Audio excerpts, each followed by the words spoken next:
ஆண்டவரே தகப்பனே, அப்பா இவ்வளவு நேரம் ஆராதிக்க ஸ்தோத்திரித்து பாடி மகிமைப்படுத்த நீ தந்த உடைய மேலான கிருபைகளுக்காய் நன்றி.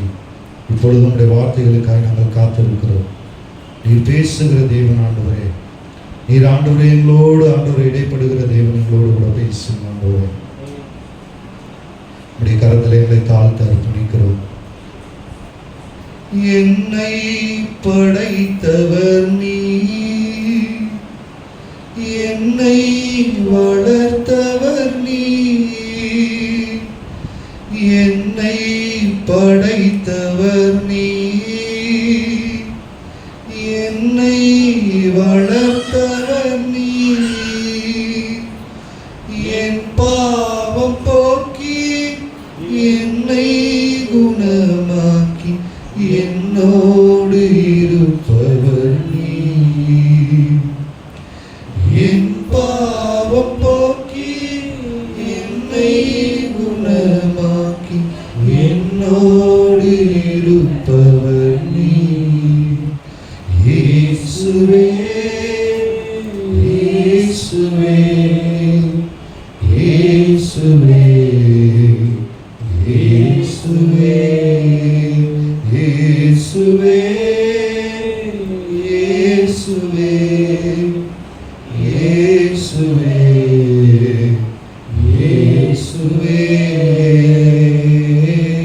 பேசும் தெய்வம் நீ, பேசாத கல்லம் மரமோ நீரல்ல, பேசும் தெய்வம் நீ, பேசாத கல்லம் மரமோ நீரல்ல, பேசும் தெய்வம் நீ. அன்பும் கிருபையும் இரக்கம் நிறைந்த நல்ல பரலோக பிதாவே, இந்த நல்ல ஆசீர்வாதமான இந்த பரிசுத்த ஓய்வு நாளுக்காக எமக்கு நன்றி செலுத்துகிறோம். உடைய கிருபையினாலே எங்களை கூடி வரச் செய்து உடைய நாமத்தை மகிமைப்படுத்தி உண்மை உயர்த்தி பாட நீ ஆராதிக்க நீ தந்த கிருபைகளுக்காக நன்றி. இப்பொழுதும் ஆண்டவருடைய வார்த்தைகளுக்காக நாங்கள் காத்திருக்கிறோம். ஆண்டவரை பேசுகிற தேவன், ஜீவனுள்ள தேவன், ஜீவிக்கிற தேவன், நித்திய ஆண்டவரை வாசியம் பரிசுத்தரமான எங்கள் தேவன், சேனைகளின் கர்த்தர் பரிசுத்தர் பரிசுத்தர் என்ற ஓய்வில்லாத துதிகன மகிமைக்கு பாத்திரராய் இருக்கிற தேவன், எங்களோடு நீங்க பேசுங்க ஆண்டவரே. களிமண்ணான எங்களை ஆண்டவரே தகப்பன முடிவு சித்தம் போல எங்களை எடுத்து பயன்படுத்துங்க ஆண்டவரே. சீமமாம்சம் வெளிப்படாதபடி முற்று முழுவதுமாய் பரிசுத்த ஆவியானவர் ஆளுகை செய்யுங்க ஆண்டவரே. ஒரு மனதை ஒரே சிந்தையை கொடுத்து உடைய வேத வசனத்தை ஆண்டவரே தகப்பனை நாங்கள் ஆராய்ந்து பார்க்க, அவைகளினாலே நித்திய ஜீவனை நாங்கள் பெற்றுக்கொள்ள, அவைகளிலே ஆசீர்வாதங்களை நன்மைகளை பெற்றுக்கொள்ள, சுகத்தை பலத்தை பெற்றுக்கொள்ள கர்த்தர் எங்களுக்கு வழி நடத்துங்க, ஆளுகை செய்யுங்க. எல்லா துதிகன மகிமையாகவும் உமக்கு ஒருவருக்கு ஏறெடுக்கிறோம். எங்கள் ரட்சகரும் மீட்பருமா இருக்கிற எங்கள் இயேசு கிறிஸ்து மூலம் ஜெபங்களும் ஜீவனுள்ள நல்ல பிதாவே. அல்லேலூயா. பிதாவாகிய தேவனாலும் கர்த்தராகிய இயேசு கிறிஸ்துவினாலும் உங்கள் யாவருக்கும் கிருபையும் சமாதானமும் உண்டாவதாக. ஆமென். அல்லேலூயா. எத்தனை பேர் சந்தோஷமா இருக்கிறீங்க? பொய் சொல்லாம சொல்லுங்க. கர்த்தருக்குள் எப்பொழுதும் சந்தோஷமாக இருங்கள். எப்பொழுதும் என்ன நடந்தாலும் பாட்டு பாடுறோம் இல்லையா? நிறைய பாட்டு பாடுறோம். ஆனால் அந்த பாட்டு நம்ம வாழ்க்கையில் நிச்சயமாக இந்த பாடலின்படி நம்மளுடைய வாழ்க்கை இருக்கிறதான்னு பார்த்தோம்னா என்ன பாடுறோம்? பாட சொன்னால் திமரம் துளிர் விடாமல் போனாலும், திராட்சை செடி பலன் கொடாமல் போனாலும், என்ன நடந்தாலும் எப்படி இருப்பேன்? கர்த்தருக்குள்ள மகிழ்ச்சியாக இருப்பேன். அல்லேலூயா. பாடும் பொழுது அதான் சொல்லுவாங்க, கூட்டத்தோட என்ன பண்ணாத, கோரஸ் பாடாதன்னு சொல்லுவாங்க. அல்லேலூயா. அது அங்கே பாடுறாங்க வேற. ஆனால் நம்ம என்ன பண்ணுறோம்? கூட்டத்தோட கோரஸ் மாத்திரம் பாடிட்டு போயிடாம கர்த்தருடைய சமூகத்திலே உணர்ந்து அந்த வார்த்தைகளை உணர்ந்து, உண்மையா எனக்கு ரொம்ப ஆச்சரியமா இருந்தது. ஆவியானவர் ஒருவரே. அல்லேலூயா. நேற்று இந்த பாடல்களை குறித்து பார்த்தீங்கன்னா நான் மோசஸ் கிட்ட சொல்லியிருந்தேன், நாளைக்கு பாட்டுக்கு ரெடியாக வந்துடுங்க அப்படின்னு சொல்லிட்டு. யாரையும் டிஸ்கஸ் பண்ணல, யாருக்கிட்டையும் பேசிக்கல, பாடல்களை எடுத்தோம். அவங்களுக்கு என்ன ஆண்டவர், அவங்களுடைய வாஞ்சை, அவங்க எப்படி ஆண்டவரை துதிக்கணும்னு நினைச்சாங்களோ அதே போல அதுதான் ஒரு மனம் ஆவியானவர். அல்லேலூயா. எனக்கு இந்த இம்மட்டும் கிருபை தந்த தேவா அந்த பாடலை நேற்று காலையிலேருந்து அந்த பாடல் மைண்டில் ஓடிக்கிட்டே இருந்தது. ரொம்ப நாள் ஆச்சு அந்த பாடலை பாடி அப்படின்னு சொல்லிட்டு கண்டிப்பாக ஆராதனை வேலையில் அந்த பாடலை பாட நான் அவங்கள கேட்கவும் இல்லை. ஆராதனை யார் நடத்த போறாங்கன்னு நான் கேட்கல. ஆனாலும் ஆண்டவர் அந்த வாஞ்சியை, அந்த விருப்பத்தை உள்ளத்தில் தந்ததுனால, அந்த லீடிங் இருந்ததுனால அப்படியே கர்த்தர் நடத்தினார். அல்லேலூயா. அதே போல இமான் பாடும் பொழுது ஆனந்த கலிப்புள்ள உதடுகள், முதல்ல நேற்று சாமுக்கு அந்த பாட்டு தான் நான் எடுத்து கொடுத்தேன். அந்த பாடலை பாடுறா அப்படின்னு சொல்லிட்டு அவனுக்கு கொஞ்சம் ஃபோக் சாங் தான் நல்லா என்ன பண்ணுறான், நல்லா பாடுறான். அதனால இது ரொம்ப ஸ்லோவாக இருக்கே, எப்படி இவன் பாடுவானா, அப்படியே மெதுவாக பாடுற மாதிரி இருக்குமே அப்படின்னு சொல்லிட்டு சரி அந்த பாட்டு வேணான்ட்டு திரும்ப மிகுந்த ஆனந்த சந்தோஷம்னு பாடினான். கரெக்டாக அந்த பாட்டை இமான் இன்னைக்கு பாடிட்டாரு. அல்லேலூயா. பாருங்க, ஆவியானவர் நமக்குள்ளே இருக்கும் பொழுது நம்ம ஒரே மாதிரி தான் நடத்துவார். அல்லேலூயா. இமான் பாடும் பொழுது மேலானது உமது பேரன்பு, அவருடைய அன்பு மேலான அன்பு, அறுசுவை உணவு உண்பது போல. அந்த லைன் பாடும் பொழுது எத்தனை பேர் ஒரு விஷயத்தை கவனிச்சிங்க? கரெக்டாக சொல்லுங்க பார்க்கலாம். அந்த கரெக்டாக அந்த வரி பாடும் பொழுது இந்த அறுசுவை உணவு உண்பது போலன்னு வரும் பொழுது ஒரு விஷயத்தை எத்தனை பேர் கவனிச்சிங்கன்னு தெரியல. ஒருவேளை நான் இந்த பக்கம் நின்று இருந்ததுனால தெரிஞ்சதா என்னன்னு தெரியல. என்ன ஸ்மெல் வந்துச்சு சொல்லுங்க சார். நல்ல மீன் வருகிற ஸ்மெல்லு. அல்லேலூயா. அறுசுவை உணவு உண்பது போல அப்படின்ன உடனே நமக்கு ஃபிசிக்கலாக நம்மளை மாம்சத்தில் என்ன பண்ணுது, அந்த அறுசுவை, அந்த சுவை, அந்த ஸ்மெல் என்ன பண்ணுது, அது மறக்க முடியுமா நம்மளால்? பக்கத்து அது என்னதான் நம்ம வீட்டில் சமைச்சாலும், என்னதான் நம்ம வீட்டில் பிரியாணி, மட்டனு, சிக்கன்னு, மீனுன்னு செஞ்சாலும் நம்ம பக்கத்து வீட்டில் இருந்து வருகிற வாசனைக்கு அது நிகரே இருக்காது. அல்லேலூயா. அது அவ்வளவு நம்ம என்ன பண்ணுறோம், அவ்வளவு நம்ம அதை யோசிக்கிறோம், அவ்வளோ அதை ஃபீல் பண்ணுறோம். அதை விட மேலானது அவருடைய அன்பு. அல்லேலூயா. அதை விட அதிகமாக நம்ம அவருடைய அன்பை குறித்து நம்ம என்ன பண்ணணும், அவரை ருசிக்கணும். கர்த்தர் நல்லவர் என்பதை என்ன பண்ணுங்க, ருசித்து பாருங்கள். அவர் மேல் நம்பிக்கையா இருக்கிற மனுஷன் பாக்கியவான். அல்லேலூயா. கர்த்தருக்கு ஸ்தோத்திரம். ஒரு வசனத்தை வாசிப்போம். ஆமோஸ் தீர்க்க தரிசன புஸ்தகம் 5ஆம் அதிகாரம் 14வது வசனத்தை முதல்ல வாசிக்கலாம்.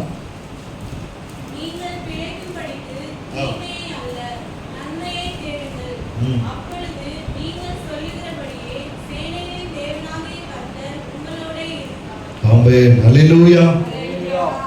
திரும்ப அந்த வசனத்தை ஆண்கள் பக்கமாய் ஒருவர் சத்தமாய் வாசிக்கலாம். ஆமோஸ் 5:13-14. நீங்கள் பிழைக்கும்படிக்கு தீமையை அல்ல நன்மையை தேடுங்கள், அப்பொழுது நீங்கள் சொல்லுகிறபடியே சேனைகளின் தேவனாகிய கர்த்தர் உங்களோட இருப்பார். ஆமென். அல்லேலூயா. இந்த காலத்திலே அதுக்கு அடுத்த வசனம், அதாவது அதுக்கு முந்தின வசனம் என்ன சொல்லுதுன்னு பார்த்தீங்கன்னா அதை வாசிக்கலாமே. 5ஆம் அதிகாரம் 13.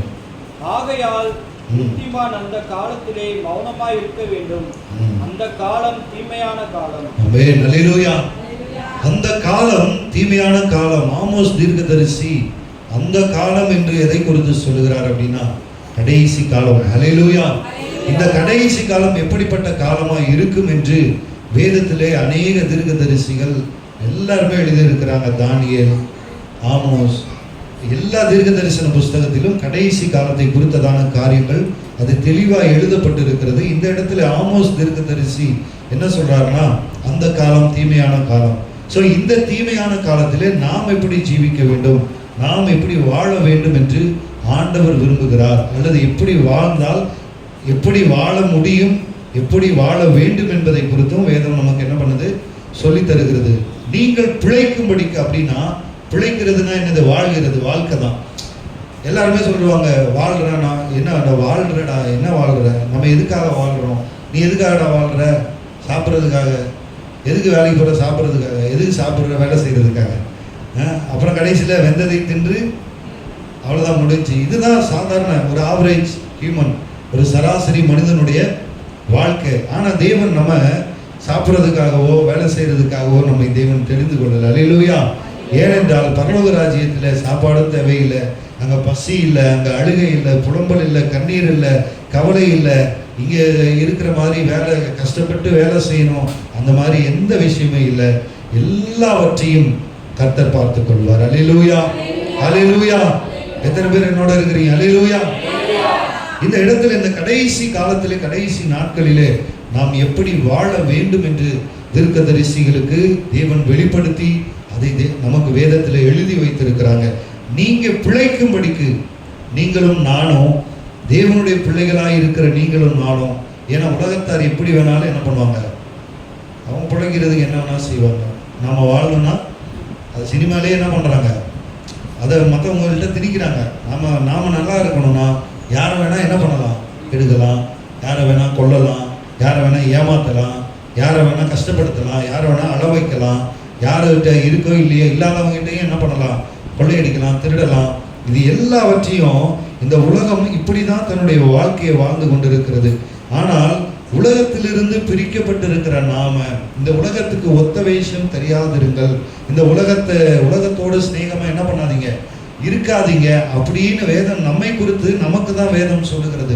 இப்படிப்பட்ட வாக்குத்தத்தங்களை பெற்றிருக்கிற, இப்படி ஆபிரகாமை போல அந்த ஊர் என்கிற கல்தேயருடைய பட்டணத்திலிருந்து ஆண்டவர் ஆபிரகாமை பிரித்து கானான் தேசத்துக்கு போகும்படி கர்த்தர் அழைத்தது போல தேவன் உங்களையும் என்னையும் எகிப்திலிருந்து இஸ்ரவேல் ஜனங்களை தேவன் என்ன பண்றாரு, விடுதலை ஆக்கி அவர்களை என்ன பண்றாரு, கானான் தேசத்துக்கு தேவன் கொண்டு போகும்படியாய் அவரை ஆராதிக்க தேவன் என்ன பண்றாரு, ஒரு தேசத்துக்கு தேவன் ஆண்டவர் அழைத்து கொண்டு போகும்படியாய் தேவன் அவர்களை அழைத்தது போல உங்களையும் என்னையும் எகிப்தை விட்டு தேவன் என்ன பண்ணியிருக்கிறாரு, துரித்தெடுத்திருக்கிறார். அல்லேலூயா.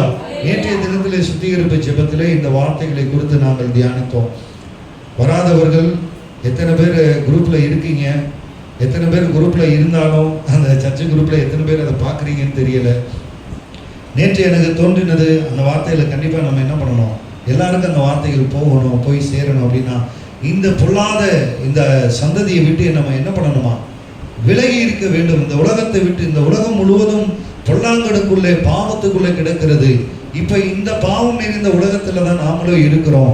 ஆனால் அந்த பாவம் நிறைந்த உலகத்திலே, பொல்லாங்கனுக்குள் கிடக்கிற இந்த உலகத்திலே நாம எப்படி நம்மை பரிசுத்தமாய் காத்துக்கொள்ள வேண்டும் என்கிறதை குறித்து நாம் நேற்றைய தினத்திலே தியானித்தோம். அல்லேலூயா. அப்ப இந்த உலகத்திலே நம்ம வாழணும், அல்லது இந்த உலகத்துக்கு அப்புறமும் நம்ம வாழணும் அப்படின்னா, சொல்றது புரியுதுங்களா? இந்த உலகத்திலையும் நம்ம வாழணும், இந்த உலகத்திற்கு பிறகுதான் நமக்கு என்ன இருக்குது, வாழ்க்கையே இருக்கிறது. அல்லேலூயா. நம்முடைய நித்தியம் எங்க இருக்க போகிறது? இங்க வாழ்கிறதெல்லாம் வாழ்க்கையே கிடையாது. இங்க பார்க்கிற இன்பங்கள் எல்லாம் இன்பமே கிடையாது. பரலோக ராஜ்யத்துல ஆண்டவரோடு கூட நித்தியமா இருக்கிறது தான் சந்தோஷம். அல்லேலூயா. அதுதான் மெய்யான இன்பம். மற்றபடி இந்த உலகத்துல பார்க்கிற இன்பங்கள் எல்லாம், அதனாலதான் வேதம் சொல்கிறது இது சிற்றின்பம். அப்படின்னா ஒரு சின்ன இன்பம், அந்த இன்பத்துல ஒரு பகுதி கூட இது வராது. அப்படின்னா அதை இன்பத்துல சேர்க்கவே முடியாது. ஆனா இந்த இன்பத்தை நோக்கி தான் இந்த உலகம் என்ன பண்ணுது, ஓடிக்கொண்டிருக்கு. பணம் என்கிற இன்பம், ஆசை, இச்சை என்கிற இன்பம், இதை நோக்கி தான். இது எல்லாத்தையும் தான் வேதம் தீமை என்று சொல்லுகிறது. அப்ப நாம பிழைக்கணும் அப்படின்னா, நாம வாழணும் அப்படின்னா, நம்ம நித்திய ராஜ்யத்தை சுதந்திரித்துக் கொள்ள வேண்டுமானால், பரலோக ராஜ்யத்திலே பங்கடைய வேண்டுமானால், கர்த்தரோடு நித்திய காலமா இருக்க வேண்டுமானால், நீங்கள் பிழைக்கும்படிக்கு தீமையை அல்ல நன்மையை தேடுங்கள். அல்லேலூயா. அல்லேலூயா. எத்தனை பேர் நம்ம அனுதினமும் நன்மையை தேடி கொண்டிருக்கிறோம்? எத்தனை பேர் நம்முடைய வாழ்க்கையில தீமையை விட்டு, எத்தனை பேர் நம்முடைய வாழ்க்கையில நன்மையை மாத்திரம் தேடிக்கொண்டிருக்கிறோம் என்று நமக்குள்ளே என்ன பண்ணணும், நம்மை ஆராய்ந்து பார்க்க வேண்டும். ஏனென்றால் கர்த்தர் நாம பாடின பாடலின்படி நாம் என்ன செய்கிறோம் என்பதை ஆண்டவர் என்ன பண்ணுகிறார், நாம நினைச்சு பார்க்கிறோமோ இல்லையோ, ஆண்டவர் நம்ம என்ன பண்றாரு, ஆராய்ந்து அவர் உள்ளிந்திரியங்களை அவரை சோதித்து அறிகிற தேவனாய் இருக்கிறார். அல்லேலூயா. இன்னொரு வசனத்தை கூட வாசிக்கலாம். சங்கீதம் 34ஆம் அதிகாரம் 14ஆம் வசனத்தில் வேதம் இப்படி சொல்கிறது. இன்னொருத்தர் 37:27 எடுத்து வைத்துக் கொள்ளுங்க. பைபிள் எல்லாருமே எடுத்துக்கோங்க. இது உங்களுக்கு ஒரு ரெஃபரன்ஸ்க்காக தான் டிவியில் வச்சிருக்கிறேன். எல்லாருமே வேதத்தில் வசனங்களை என்ன பண்ணுங்க, வேகமா எடுத்துக்கொள்ளுங்க. 34:14.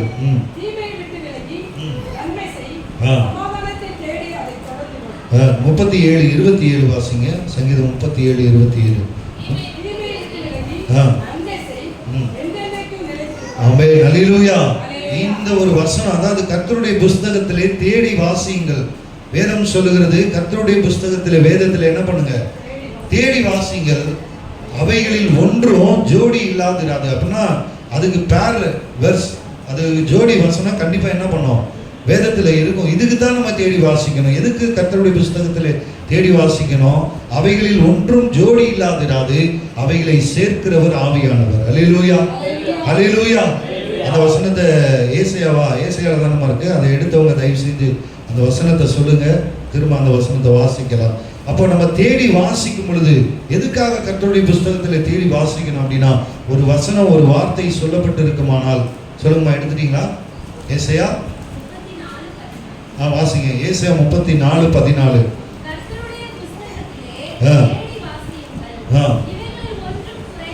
ஆமென். இவைகளில் ஒன்றும் என்ன பண்ணாது? குறையாது. இவைகளில் ஒன்றும் ஜோடு, ஒரு வசனம் கூட தனியா இருக்காது. ஒவ்வொரு வசனமும் இன்னொரு, அது பழைய ஏற்பாடா இருக்கலாம், புதிய ஏற்பாடா இருக்கலாம். பழைய ஏற்பாட்டில் சொல்லப்பட்டு இருக்கிற வார்த்தை கண்டிப்பா என்ன பண்ணியிருக்கோம்? அதனுடைய ஜோடி, அதனுடைய பேர் வசனம் எங்க இருக்குமா? கண்டிப்பா இருக்கும். அவருடைய வாய், கர்த்தருடைய வாய் என்ன பண்ணிட்டு இந்த வசனங்களை எல்லாம், இந்த வார்த்தைகளை எல்லாம் சொல்லினது கர்த்தருடைய வாய். ஆமென், அல்லேலூயா. இருக்கீங்களா? சத்தமா ஒரு அல்லேலூயா சொல்லாமா? ஆமென், அல்லேலூயா. அவருடைய வாய் இதை சொல்லிட்டு அவைகளை சேர்க்கிறவர் பரிசுத்த ஆவியானவர். அல்லேலூயா. அப்ப மனுஷனுடைய ஆவியை உடையவனே அன்றி மனுஷனுக்குரியவைகளை ஒருவனும் என்ன பண்ண முடியாது? அறிந்து கொள்ள முடியாது. அதே போல தேவனுடைய ஆவியை உடையவனே அன்றி தேவனுக்குரியவைகளை, பரிசுத்த வேதத்தில் எழுதப்பட்டிருக்கிற மறைபொருள்களை யாரும் என்ன பண்ண முடியாது. எல்லாரும் பைபிள் பாருங்க, உலகத்தை அறியாத அல்லது கர்த்தரை அறியாத, ரட்சிக்கப்படாத எத்தனையோ ஞானவான்கள், எத்தனையோ ஞானிகள் என்ன பண்ணியிருக்கிறாங்க? நம்மளை விட அதிகமாக பைபிளை வாசிச்சிருப்பாங்க. நிறைய பேர் சொல்லியிருப்பாங்க. அவங்க பார்த்தீங்கன்னா குரான் வாசிச்சிருப்பாங்க, பகவத்கீதை வாசிச்சிருப்பாங்க, சீக்கிய அந்த புஸ்தகத்தை வாசிச்சிருப்பாங்க. பைபிளை உங்களை விட நான் அதிகமாக படிச்சிருக்கேன், எனக்கு தெரியாது, உங்களுக்கு என்ன தெரிய போகுது அப்படின்னு நம்மளை விட அதிகமாக வசனத்தை சொல்லுவாங்க. ஆனால் ஒரே ஒரு காரியம், இந்த மறைபொருட்கள் எல்லாம் அவங்களுக்கு தெரியாது, தேவன் நமக்கு தான் தெரியப்படுத்துவார். அல்லேலூயா. ஏனென்றால் அவர்கள் கண்கள் என்ன பண்ணல? அவங்க ரட்சிப்புக்கு தங்களை ஒப்பு கொடுக்கல. தேவனிடத்துல அவங்களுக்கு அன்பு இல்லை. தேவனிடத்துல அன்பு இல்லாதவரிடத்துல அவருடைய ரகசியத்தை என்ன பண்ண மாட்டாரு? கர்த்தருக்கு பயந்தவர்களிடத்துல அவருடைய ரகசியம் என்ன பண்ணதான் இருக்கிறது என்று வேதம் சொல்லுகிறது. அல்லேலூயா. 25ஆம் சங்கீதத்துல இருக்கிறது. அல்லேலூயா. ஆகையினால நாம கர்த்தருக்கு பயந்து, இந்த இடத்துல சங்கீதம் 34:14 37:27 நம்ம வாசிக்கும் பொழுது 2 காரியம் திரும்ப திரும்ப சொல்லப்படுகிறது. தீமையை விட்டு விலகி நன்மை செய்யும். அல்லேலூயா. மாமோஸ்ல வாசம், நீங்கள் பிழைத்திருக்கும்படிக்கு தீமையை அல்ல என்ன பண்ணுங்க? தீமையை அல்ல நன்மையை தேடுங்கள். தாவீது அதை தான் சொல்லுது. தாவீது ஒரு தீர்க்கதரிசி. ஆண்டவராகிய இயேசு கிறிஸ்துவை குறித்து அநேக தீர்க்க தரிசனங்களை நீங்க சங்கீதத்துல பார்க்க முடியும். கர்த்தருடைய வருகையை குறித்து 2ஆம் சங்கீதத்தில் அவர் தாவீதின் மூலமாய் சொல்லியிருக்கிறார். கடைசி 3-4 வசனங்களை நீங்க வாசி பார்த்தீங்கன்னா உங்களுக்கு தெளிவா தெரியும். எல்லா வசனங்களையும் வாசிக்க நேரம் இல்லை, நீங்க குறித்து வைத்துக் கொள்ளுங்க. 2ஆம் சங்கீதத்திலேயே என்ன பண்ணியிருக்கு? கர்த்தருடைய வருகை, கர்த்தருடைய கோபாக்கினை நாள் எப்படி இருக்கும்? குமாரன் கோபம் கொள்ளாமலும். அதுக்கு முன்னாடி வாசிக்கும் பொழுது பூமியின் ராஜாக்களை என்ன பண்ணுங்க? உணர்வடையுங்கள். பூமியின் ராஜாக்கள் யாரு சொல்லுங்களேன், கவனிங்கள. பூமியின் ராஜாக்கள் யாரு? பூமியின் ராஜாக்கள் யாருக்கு இந்த சங்கீதம், யாருக்கு இந்த வசனம்? பூமியின் ராஜாக்கள் யாரு? பூமியை விட்டுருங்க, ராஜாக்கள் யாரு? நாம தான் ராஜாக்கள். அல்லேலூயா. பாடுறோம்ல, பிதாவே ஆராதிக்கின்றோம் ராஜாக்களும் நாங்களே பாடுறோம்ல. அப்புறம் ராஜாக்கள் யாருன்னு கேட்டா சொல்ல மாட்டீங்க. ராஜாக்களும் நாங்க தான், ஆசாரியர்களும் நாங்க தான். அந்த ராஜாக்களுக்கு தான் தாவீது சொல்றாரு, பூமியின் ராஜாக்களை உணர்வடையுங்கள். அல்லேலூயா. நமக்கு தான் சொல்றாரு, நீங்க உணர்வடையுங்கள். ஏன்னா குமாரன் கோபம் கொள்ளாமலும் வழியிலே நாம பிரயாணமாய் போகிற, பரலோகத்தை நோக்கி போகிற, அந்த பரம கானானை நோக்கி போகிற அந்த வழியிலே நம்முடைய முற்பிதாக்களை போல எகிப்திலிருந்து புறப்பட்ட இஸ்ரவேல் ஜனங்கள் வழியிலே முறுமுறுத்து, தேவனுக்கு விரோதமாய் முறுமுறுத்து, மோசேக்கு விரோதமாய் முறுமுறுத்து, உலகத்தின் ஆசை இச்சைகளை எதிர்பார்த்து, வானத்து மன்னாவை கொடுத்த தேவனை புறக்கணித்து, அல்லது கண்மலை பிளந்து தண்ணீர் கொடுத்த தேவனை மாறாவின் கசப்பை மதுரமாய் மாற்றின தேவனுக்கு விரோதமாய் முறுமுறுத்து வலிவி போகிற இருதயம் உள்ளவர்களாய், கடின இருதயம் உள்ளவர்களாய், பொல்லாத இருதயம் உள்ளவர்களாய், அவிசுவாசம் உள்ள இருதயம் உள்ளவர்களாய், கர்த்தரை பரீட்சை பார்த்து கர்த்தரை சோதித்து பார்த்தது நிமித்தமாய் அவருடைய வழியிலே அவர்கள் அழிந்து போனார்கள். அல்லேலூயா. அப்படி நாம் அழிந்து போகாதபடிக்கு பூமியின் ராஜாக்களே நீங்க என்ன பண்ணுங்க, உணர்வடையுங்கள். ஏனென்றால் குமாரன் கோபம் கொள்ளாமலும் நீங்கள் வழியிலே அழியாமலும் இருக்கும்படிக்கு அவரை என்ன பண்ணுங்க, சத்தமா சொல்லுங்க, அவரை முத்தம் செய்யுங்கள், அவரை முத்தம் செய்யுங்கள். ஏனென்றால் இன்னும் கொஞ்ச காலத்திலே அவருடைய கோபம் பற்றி எரியும். அல்லேலூயா. பாருங்க, தாவீது ஒரு தீர்க்கதரிசி. சங்கீத புஸ்தகத்திலே கர்த்தருடைய வருகை குறித்து சொல்லப்பட்டிருக்கிறது. ஏனோக்கு 365 வருடங்கள் பூமியிலே இருந்த ஏனோக்கு 300 வருஷம் கர்த்தரோடு சஞ்சரித்தார். அல்லேலூயா. குடும்பத்துக்கு 65 வருஷம் அவர் கூட இருந்தாலும் வேதம் அவரை குறித்து சொல்லுகிறது, அவர் ஏனோக்கு அவர் வாழ்ந்த எல்லா நாட்களும் அப்படின்னா 365னா ஒரு வருஷம், ஒரு நாள் கூட தேவனை விட்டு அவர் என்ன பண்ணல, பிரிந்து இருக்கல. அவர் வாழ்ந்த எல்லா நாட்களும் கர்த்தரோடு அவர் சஞ்சரித்தார். அல்லேலூயா, அல்லேலூயா. நோவாவுக்கு முன்பதாகவே ஏனோக்குக்கு ஆண்டவர் என்ன பண்ணாரு, கர்த்தருடைய வருகையை குறித்து யூதா புஸ்தகத்திலே ஆதாமுக்கு 7ஆம் தலைமுறையான ஏனோக்கு இவைகளை குறித்து என்ன பண்ணியிருக்கிறாரு, சொல்லி இருக்கிறார். கர்த்தருடைய வருகை எப்படி இருக்கும், கர்த்தருக்கு விரோதமாய் அல்லது துன்மார்க்கருக்கு என்ன நடக்கும், என்ன சம்பவிக்கும், கர்த்தரை அறிந்தோம், கர்த்தரை அவரை தேவன் என்று அறிந்தும் அவரை தேவன் என்று மகிமைப்படுத்தாமலும் ஸ்தோத்தரியாமலும் இருந்து தங்களுடைய சிந்தனைகளினாலே வீணரானார்கள் என்று சொல்லப்படுகிற அந்த வசனத்தில் இருக்கிற வீணருக்கு என்ன நடக்கும், இது எல்லாவற்றையும் குறித்து ஏனோக்குக்கு ஆண்டவர் தெரியப்படுத்தினார். அல்லேலூயா. நம்ம தீர்க்கதரிசிகள்லாம் முதல்ல யாரை சொல்லுவோம், தீர்க்கதரிசிகள்லாம் யாரை சொல்லுவோம் சொல்லுங்களேன், யாரெல்லாம் தீர்க்கதரிசிகள் சொல்லுங்களேன். நான் மட்டும் பேசிட்டு இருந்தா கண்டிப்பா எல்லாரும் அப்படியே போயிடுவீங்க பரலோகத்துக்கு. அல்லேலூயா. தீர்க்கதரிசிகள் யாரு, உங்களுக்கு தீர்க்கதரிசினா முதல்ல வேதத்துல யாருக்கு நமக்கு ஞாபகம் வரும், ஒருத்தர் ஒன்னு சொல்லுங்க. சாமுவேல் யாரு, தீர்க்கதரிசி. ராஜாவாய் சவுலை அபிஷேகம் பண்ணும்படியாய் தேவனால் தெரிந்து கொள்ளப்பட்ட தீர்க்கதரிசி, ஞான திருஷ்டிக்காரன். அல்லேலூயா, அல்லேலூயா. ஆனா முதல்ல பாத்தீங்கன்னா ஏனோக்கு ஒரு தீர்க்கதரிசி. அல்லேலூயா. ஆதியாகமத்திலே எல்லாருக்கும் முன்பதாக ஏனோக்கு ஒரு தீர்க்கதரிசியாக இருந்தார். தீர்க்கதரிசி யார் அப்படின்னா, சம்பவிக்க போகிற காரியங்களை குறித்து தேவனுடைய பிள்ளைகளுக்கு எச்சரிப்பின் சத்தத்தை கொடுக்கிறவர் தான் தேவனுடைய தீர்க்கதரிசி. அல்லேலூயா. தாவீது பாவத்துக்குள்ளாகும் பொழுது, சவுல் கர்த்தரை விட்டு விலகும் பொழுது, சவுல் கர்த்தருக்கு விரோதமான காரியங்களை செய்யும் பொழுது அந்த இடத்துல வந்து நீ இப்படி ஆயிருவ, நீ ராஜாவாகிடுவன்னு சொல்ற சாமுவேல் தான் கர்த்தருடைய ராஜ்யபாரத்தையும் புடுங்க போறாருன்னு சொன்னார். அல்லேலூயா. நம்ம இடத்துல யாராவது ஆனா இந்த மாதிரி தீர்க்க தரிசனம் என்ன பண்றது இல்ல, நீ அப்படி ஆயிருவ இப்படி ஆயிருவ, உனக்கு வருமானம் வந்துடும், நீ கார் வாங்கிடுவ, பங்களா வாங்கிடுவோம், பிசினஸ் டெவலப் ஆகும், இதை மாத்திரம் சொல்லுகிற தீர்க்க தரிசிகள் இன்றைய காலத்துல என்ன பண்ணிட்டாங்க, பெருகிட்டாங்க. ஆனா நீ இப்படி மாறிட்டனா, நீ கர்த்தரை விட்டு பின்மாற்றத்துக்குள்ள போயிட்டனா, உங்ககிட்ட இருக்கிறதே என்ன பண்ணிடுவாரு, குடுங்கிடுவாருன்னு சொல்ற தீர்க்க தரிசிகள். ஏன்னா பாவத்தை குறித்து என்ன பண்றது இல்ல, கண்டித்து உணர்த்துறது இல்ல. கண்டித்து உணர்த்தினா என்ன பண்ணிடுறாங்க, வரமாட்டாங்க. சர்ச்சுக்கு என்ன பண்றது இல்ல, வரமாட்டாங்க.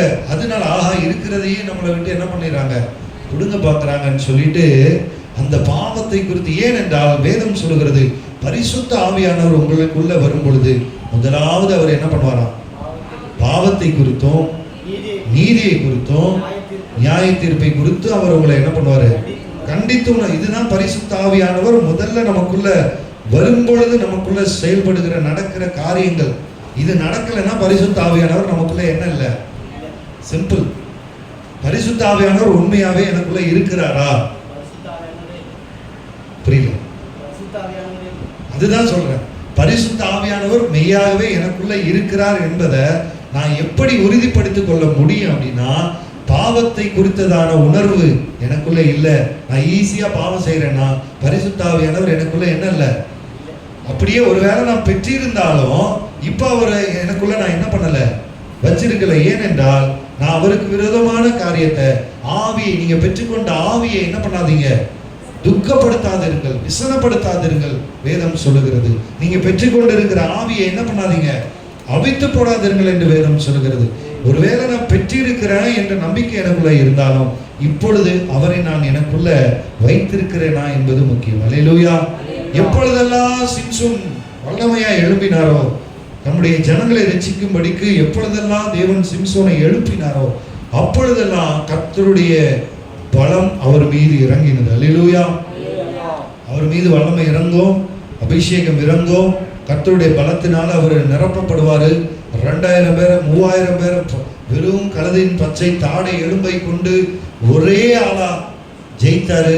300 நரிய அவ்வளவு சீக்கிரமா யாரால என்ன பண்ண முடியாது, பிடிக்கவே முடியாது.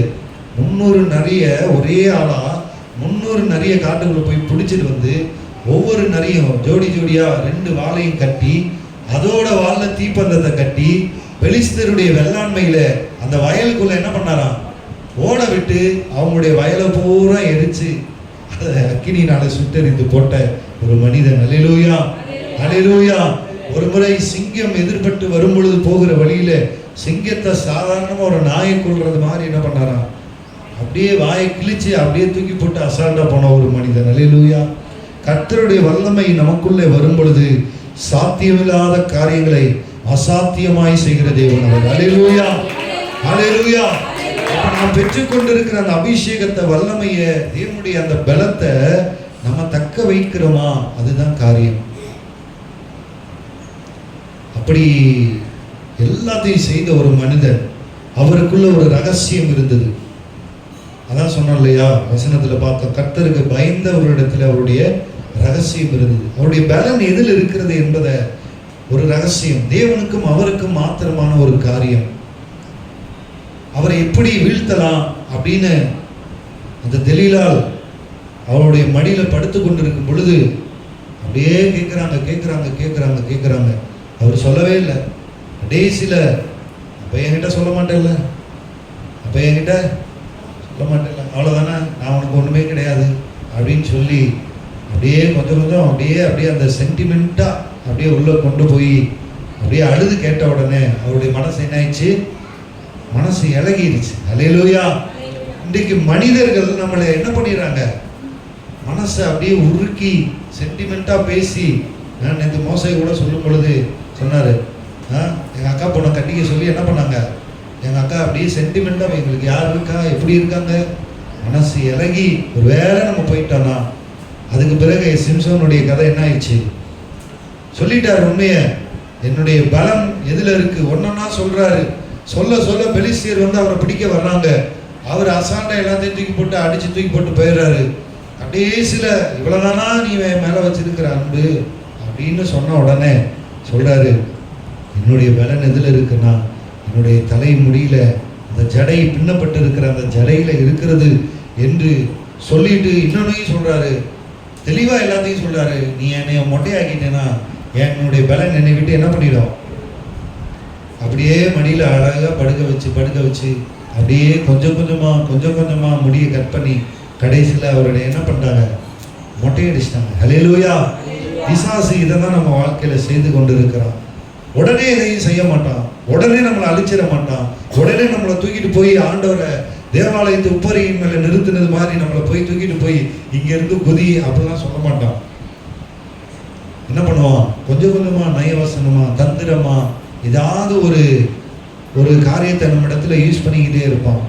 யூஸ் பண்ணி நம்மளை கொஞ்சமா தேவனை விட்டு பிரித்து கடைசியில் சிம்சோன் கடைசியில் என்ன பண்ணுறாராம், அவருடைய கர்த்தருடைய ஆவி தன்னை விட்டு விலகினதை அறியாமல் இப்பொழுதும் நான் பெலிஸ்தரை எதிர்கொண்டு போய் நான் என்ன பண்ணுவேன், மேற்கொள்வேன்னு சொல்லிட்டு அந்த வசனம் அப்படிதான் சொல்லப்பட்டிருக்கிறது.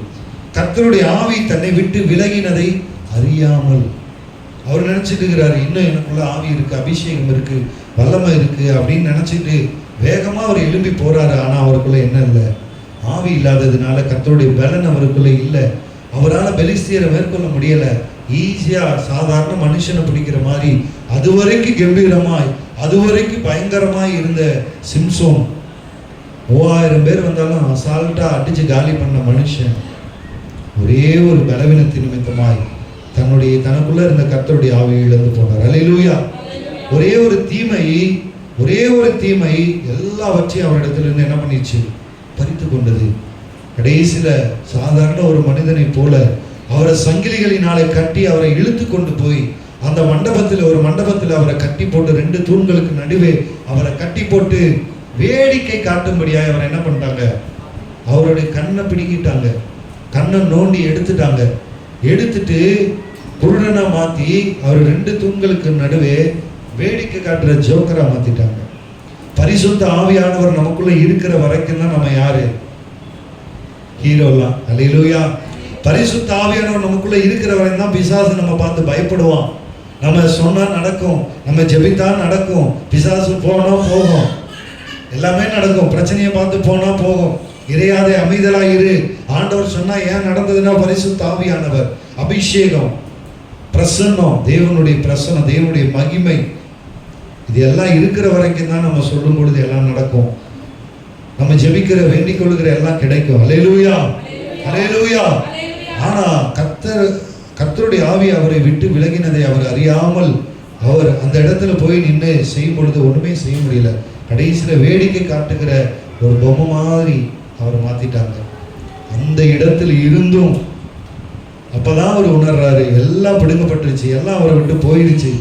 அப்பொழுது அவர் ஆண்டவரை நோக்கி பார்த்து, ஆண்டவரே, இந்த ஒரே ஒரு விஷயம் மாத்திரம் என்னை என்ன பண்ணுங்க, இப்படி ஆவியால என்னை நிரப்புங்க. இந்த அந்நியரோடு, இந்த பெலிஸ்தரோடு நான் என்ன பண்ணிடக்கூடாது? அழிஞ்சு போயிடக்கூடாது. நான் சாகும்போது கூட அவனை ஜெயிச்சுட்டு தான் சாகணும். அல்லேலூயா, அல்லேலூயா. இந்த பெலிஸ்தரோடு நான் மடிந்து போகக்கூடாது. விருத்த சேதனம் இல்லாத இந்த பெலிஸ்தரோடு நானும் அந்த பெலிஸ்தியனை போல நாம் அழிஞ்சு போயிடக்கூடாது. ஆண்டவரே, இந்த ஒரு விஷயம் மாத்திரமே நினைத்தருளும் என்று சொல்லி ஜெபித்த பொழுது ஆண்டவர் அவர் மீறி போயிருந்தாலும், ஆண்டவரை விட்டு அவர் தூரமாய் போயிருந்தாலும், ஆண்டவருக்கு விரோதமாய் பாவம் செய்திருந்தாலும், கடைசி நேரத்தில் ஆண்டவர் சிம்சோனின் ஜெபத்தை கேட்டார். அல்லேலூயா, அல்லேலூயா, அல்லேலூயா. ஒருவேளை நம்ம பெற்றுக்கொண்டிருக்கிற அந்த அபிஷேகத்தை இழந்து போயிருக்கலாம், ஆண்டவருக்கு விரோதமான காரியங்களை நாம் செய்திருக்கலாம். இன்றைக்கு ஆண்டவரிடத்தில் நம்மை ஒப்பு கொடுத்து ஆண்டவரிடத்தில் கேட்போம், ஆண்டவரே, இந்த ஒரு விஷயம் என்னை நினைத்தருள் ஆண்டவரே, உங்களுடைய வருகை மட்டும் உனக்கு உண்மையாக இருப்பேன். அல்லேலூயா. எத்தனை பேர் சொல்ல ஆயத்தமா இருக்கிறீங்க? அல்லேலூயா. கேட்கிற எவனும் பெற்றுக்கொள்ளுகிறான், கேட்கிற எவனும் பெற்றுக்கொள்ளுகிறான். அப்ப அது ஒரே ஒரு தீமை அவருடைய வாழ்க்கையை முடிந்து போக பண்ணினது. ஒருவேளை அவர் சரியா இருந்திருந்தார்னா இன்னும் அநேக நாட்கள் அவர் ஒரு நியாயாதிபதியாய் அவர் இருந்திருப்பார். அல்லேலூயா. இன்னும் அநேக நாட்கள் அவர் இரட்சகனாய் இருந்திருப்பார். தேவன் உங்களையும் என்னையும் நாம் வாழ்வதற்காக மாத்திரம் அழைக்கவில்லை. தேவன் உங்களையும் என்னையும் நாம பிழைத்தால் போதும், வாழ்ந்தால் போதும்னு அப்படி தேவன் உங்களையும் என்னையும் அழைக்கவில்லை. சிம்சோனை போல, கிதியோனை போல, தெபோராளை போல தேவன் உங்களையும் என்னையும் அநேகரை ரட்சிக்கிற இரட்சகர்களாய் அழைத்திருக்கிறார். அல்லேலூயா, அல்லேலூயா. நாம் புறப்பட்டு போகணும், அவர்களுக்காய் வேண்டுதல் செய்யணும். அவர்களுக்கு விரோதமாய் எழும்பி வருகிற எதிரிகளை நாம முன்னாடி நின்று அவர்களை தோற்கடிக்கணும். அல்லேலூயா. இதுக்காகத்தான் நியாயாதிபதிகளை தேவன் எழுப்பினார். அடுத்து ராஜாக்களை தேவன் எழுப்பினார். அடுத்து ராஜாக்களுக்கு பிறகு தீர்க்கதரிசிகளை, ராஜாக்களுக்கு துணையாய் இருந்து கர்த்தருடைய வார்த்தைகளை சொல்லும்படியாய் தீர்க்கதரிசிகளை கர்த்தர் ஏற்படுத்தினார். இப்படி எப்பொழுதெல்லாம் அவங்க தேவனை விட்டு தூரமாய் போகிறாங்களோ அப்பொழுதெல்லாம் அவருடைய காரியத்தை குறித்து உணர்த்தும்படியாய் தேவன் தீர்க்கதரிசிகளை அனுப்பினார். அல்லேலூயா. இன்றைக்கு உங்களோடும் என்னோடும் பேசிக்கொண்டிருக்கிற அந்த கர்த்தருடைய வார்த்தை என்னவென்றால், கர்த்தர் தீர்க்க தரிசனமாய் எழுதி வைத்திருக்கிற வார்த்தை, நீங்களும் நானும் இந்த கடைசி நாட்களிலே பிழைத்து நாம் நித்திய ராஜ்யத்திலே சேர்க்கப்பட வேண்டுமானால் தீமையை விட்டு விலகி நன்மை செய், சமாதானத்தை தேடி அதை தொடர்ந்து கொள், தீமையை விட்டு விலகி நன்மை செய், நீ என்றென்றைக்கும் நிலைத்திருப்பாய். அல்லேலூயா. கர்த்தருடைய வீட்டிலே நான் நீடித்த நாட்களாய் நிலைத்திருப்பேன். அல்லேலூயா. என் ஜீவனுள்ள நாளெல்லாம் நன்மையும் கிருபையும் என்னை அது தொடரும். தாவீது 23ஆம் சங்கீதத்தில் சொல்றாரு, கர்த்தருடைய வீட்டிலே நான் நீடித்த நாட்களாய் என்ன பண்ணுவேன்? நிலைத்திருப்பேன். துன்மார்கள் நீதிமான்களுடைய சபையில என்ன பண்ணுவதில்லை? நிலை நிற்பதில்லை. ஏன்னா தீமை அவர்களுக்குள்ள இருக்கிறதுனால அந்த தீமை அவர்களை வாழ விடாது. அல்லேலூயா. அதான் சொல்லுவாங்க, நல்ல ஒரு படித்தேன், உண்மை சாக விடாது, பொய் என்ன பண்ணாது? சிம்பிள்.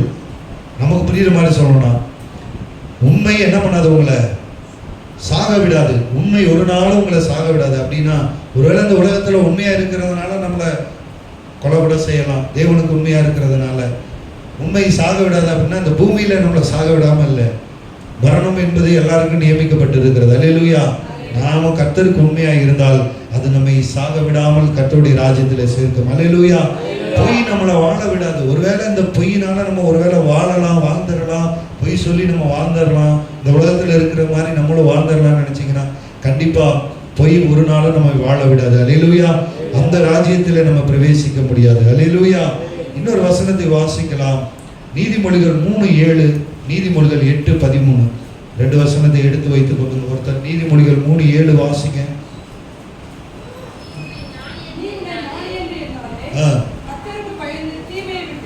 ஆமென்.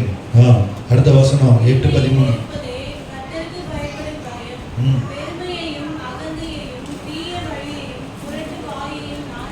ஆமென். அல்லேலூயா. நீ உன்னை ஞானி என்று என்ன பண்ணாத, எனக்கு ஞானம் இருக்குன்னு, எனக்கு அறிவு இருக்கு, நான் அறிவு உள்ளவன் அப்படின்னு நீ என்ன பண்ணாத, நினைக்காத. உன்னை பார்க்கிலும் ஞானியானவர் அவர். அல்லேலூயா. அதனாலதான் வேதம் சொல்லுகிறது, அவர் சர்வ ஞானி. அல்லேலூயா. எல்லாவற்றையும் உருவாக்குறதற்கு முன்னமே, மனுஷனை உண்டாக்குறதற்கு முன்னமே மனுஷன் எப்படிப்பட்டவனாய் இருப்பான் என்பதை அவர் அறிந்தவர். அல்லேலூயா. மனுஷனை உண்டாக்குறதுக்கு முன்னாடியே அவன் மீறுவான், அவன் கீழ்ப்படிய மாட்டான், அவன் பாவம் செய்வான்னு யாருக்கு தெரியும்? அதனாலதான் உலக தோற்றத்துக்கு முன்னாடி நம்மை முன்குறித்த தேவன் உலக தோற்றத்துக்கு முன்னமே நமக்காய் ஒரு ஆட்டுக்குட்டியை ஆயத்தம் பண்ணிட்டார். இதெல்லாம் கர்த்தருடைய திட்டம். அல்லேலூயா. யோசிச்சு பார்த்தீங்கன்னா அந்த வசனத்தை, 2 வசனத்தை நீங்க கம்பேர் பண்ணி பார்த்தீங்கன்னா, உலக தோற்றத்துக்கு முன்னமே நம்ம என்ன பண்ணியிருக்காரு, முன்குறித்திருக்காரு, பேர் சொல்லியிருக்காரு, அழைத்திருக்கிறாரு, அறிந்திருக்கிறாரு. அதே போல இன்னொரு வசனம் சொல்லுது, உலக தோற்றத்துக்கு முன்னமே நமக்காய் அடிக்கப்பட்ட ஆட்டுக்குட்டி. அது ரெண்டையும் நீங்க கம்பேர் பண்ணி பார்க்கும் பொழுது இதுதான் வசனம், ஜோடி இல்லாமல் இராது. அல்லேலூயா. கம்பேர் பண்ணி பார்த்தீங்கன்னா அப்பவே ஆண்டவருக்கு தெரியும், நான் மனுஷனை உண்டாக்கினா அவன் என் வார்த்தையை மீறுவான், அவன் பாவம் செய்வான், அந்த பாவத்தினால சாபம் வரும், அந்த சாபத்தை நீக்கும்படியாய் என் சொந்த குமாரனை இந்த பூமிக்கு அனுப்புவேன். அல்லேலூயா. உலக தோற்றத்துக்கு முன்னாடியே ஒரு பிளான் போட்டு எல்லாத்தையும் அவர் சரியாய் செயல்படுத்தினார். அல்லேலூயா. ஆகையினாலே அவருடைய நீதி நிமித்தமாய், இயேசு கிறிஸ்துவினுடைய கீழ்ப்படுதலின் நிமித்தமாய், கீழ்ப்படியாமல் போன ஆதாமின் மூலமாய் வந்த சாபங்கள் அது உடைக்கப்பட்டது. அல்லேலூயா. ஆகையினாலே நம்ம தீமையை, அப்போ கர்த்தருக்கு பயப்படுகிற பயம் என்ன?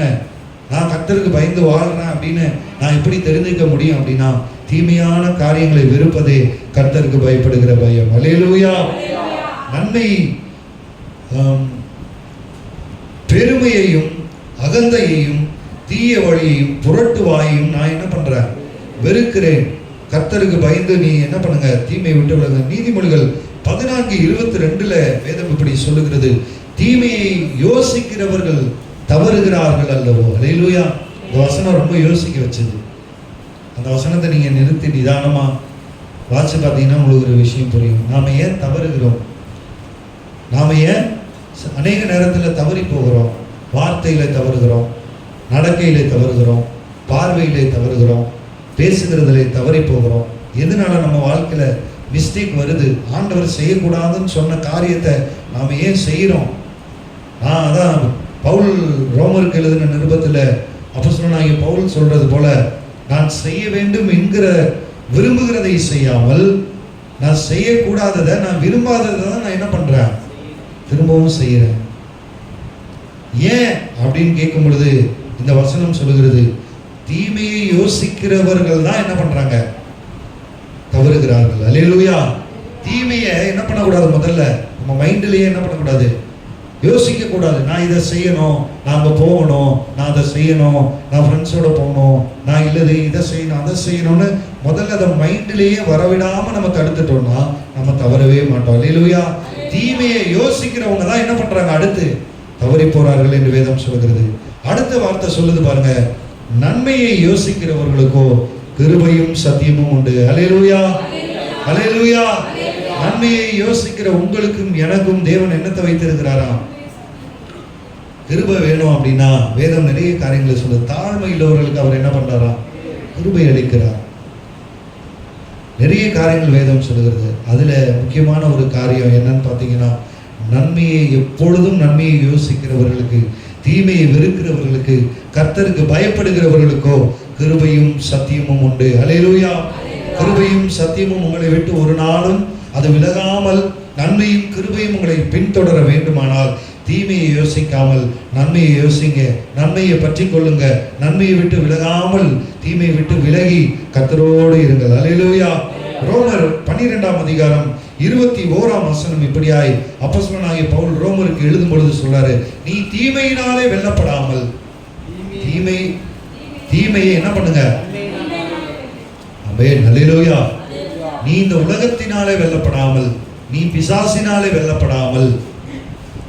எபிரேயர்ல வாசிக்கிறோம், யாக்கோபுல வாசிக்கிறோம். யாக்கோபு சொல்றாரு, தேவனுக்கு கீழ்ப்படிந்திருங்கள், பிசாசுக்கு என்ன பண்ணுங்க? அப்போ முதல்ல நம்ம பிசாசுக்கு எதிர்த்து நிற்கணும்னா தேவனுக்கு என்ன பண்ணணும்? கீழ்ப்படிந்தா மாத்திரம்தான். ஏன்னா அப்போஸ்தலர்ல நம்ம வாசிக்கிறோம், பவுல் ஒரு இடத்துல போயிட்டு என்ன பண்றாரு? பிசாசு பிடித்தவங்க நிறைய பேர் மேல கை வைக்கி அவங்களுக்காக ஜெபிக்கும் பொழுது பிசாசு என்ன பண்ணுது? எல்லாரும் இடிச்சுட்டு ஓடுது. இயேசுவின் நாமத்தினால பிசாசெல்லாம் ஓடுது. அங்க இருந்த ஒரு குரூப் என்ன பண்ணுது? இயேசுவின் நாமத்துல நாங்களே என்ன பண்ணுவோம்?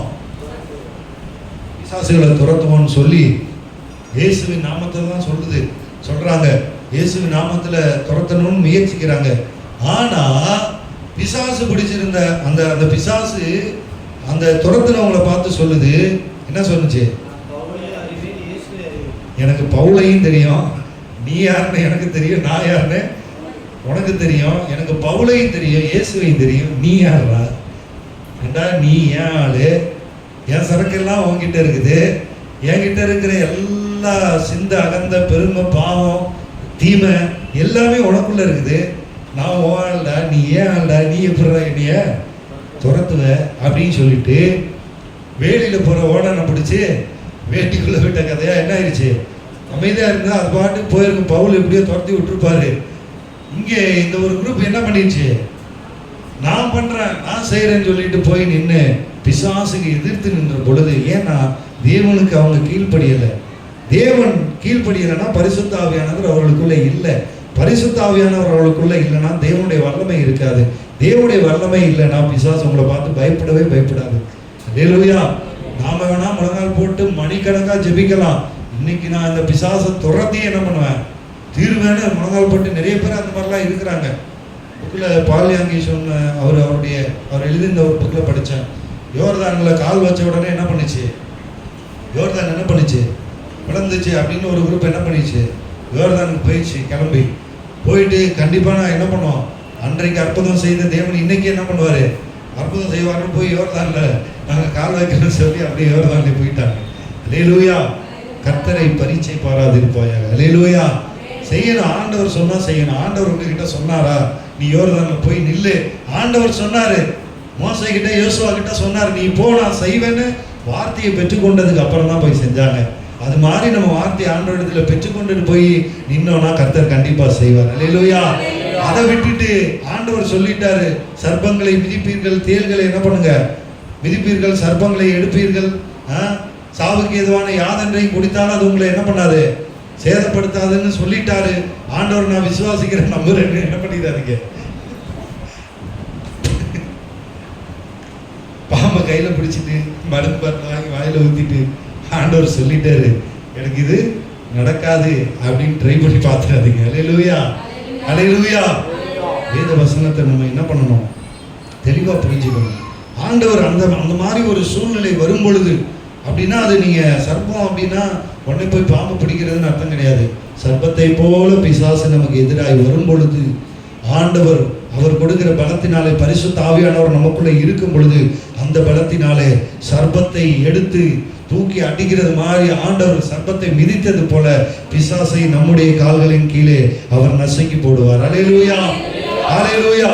இதெல்லாம் எப்போ நடக்கும் அப்படின்னா தீமையை விட்டு விலகி நாம் நன்மை செய்யும் பொழுது, தீமையை விட்டு விலகி நாம் சமாதானத்தை தேடும் பொழுது, தீமையை விட்டு விலகி நாம் தீமையை யோசிக்கிறாமல் நாம் தவறுகிறவர்களாய் இல்லாமல் நன்மையை யோசிக்கும் பொழுது கிருபையும் சத்தியமும் நமக்கு கிடைக்கும். அல்லேலூயா.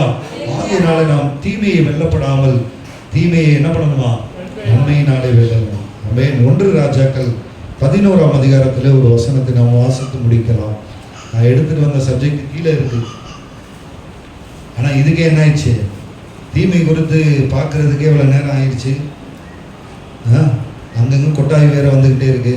அதனால சீக்கிரமாக ஒரே ஒரு காரியத்தை, ஒரே ஒரு எடுத்துக்காட்டை பார்த்துட்டு நம்ம என்ன பண்ணிடலாம், முடிச்சிடலாம். அல்லேலூயா. ஆல்ரெடி ஒருவரை குறித்து நம்ம தியானத்தை, சிம்சோனை குறித்து. இங்கே ஒருத்தர் இருக்கிறாரு,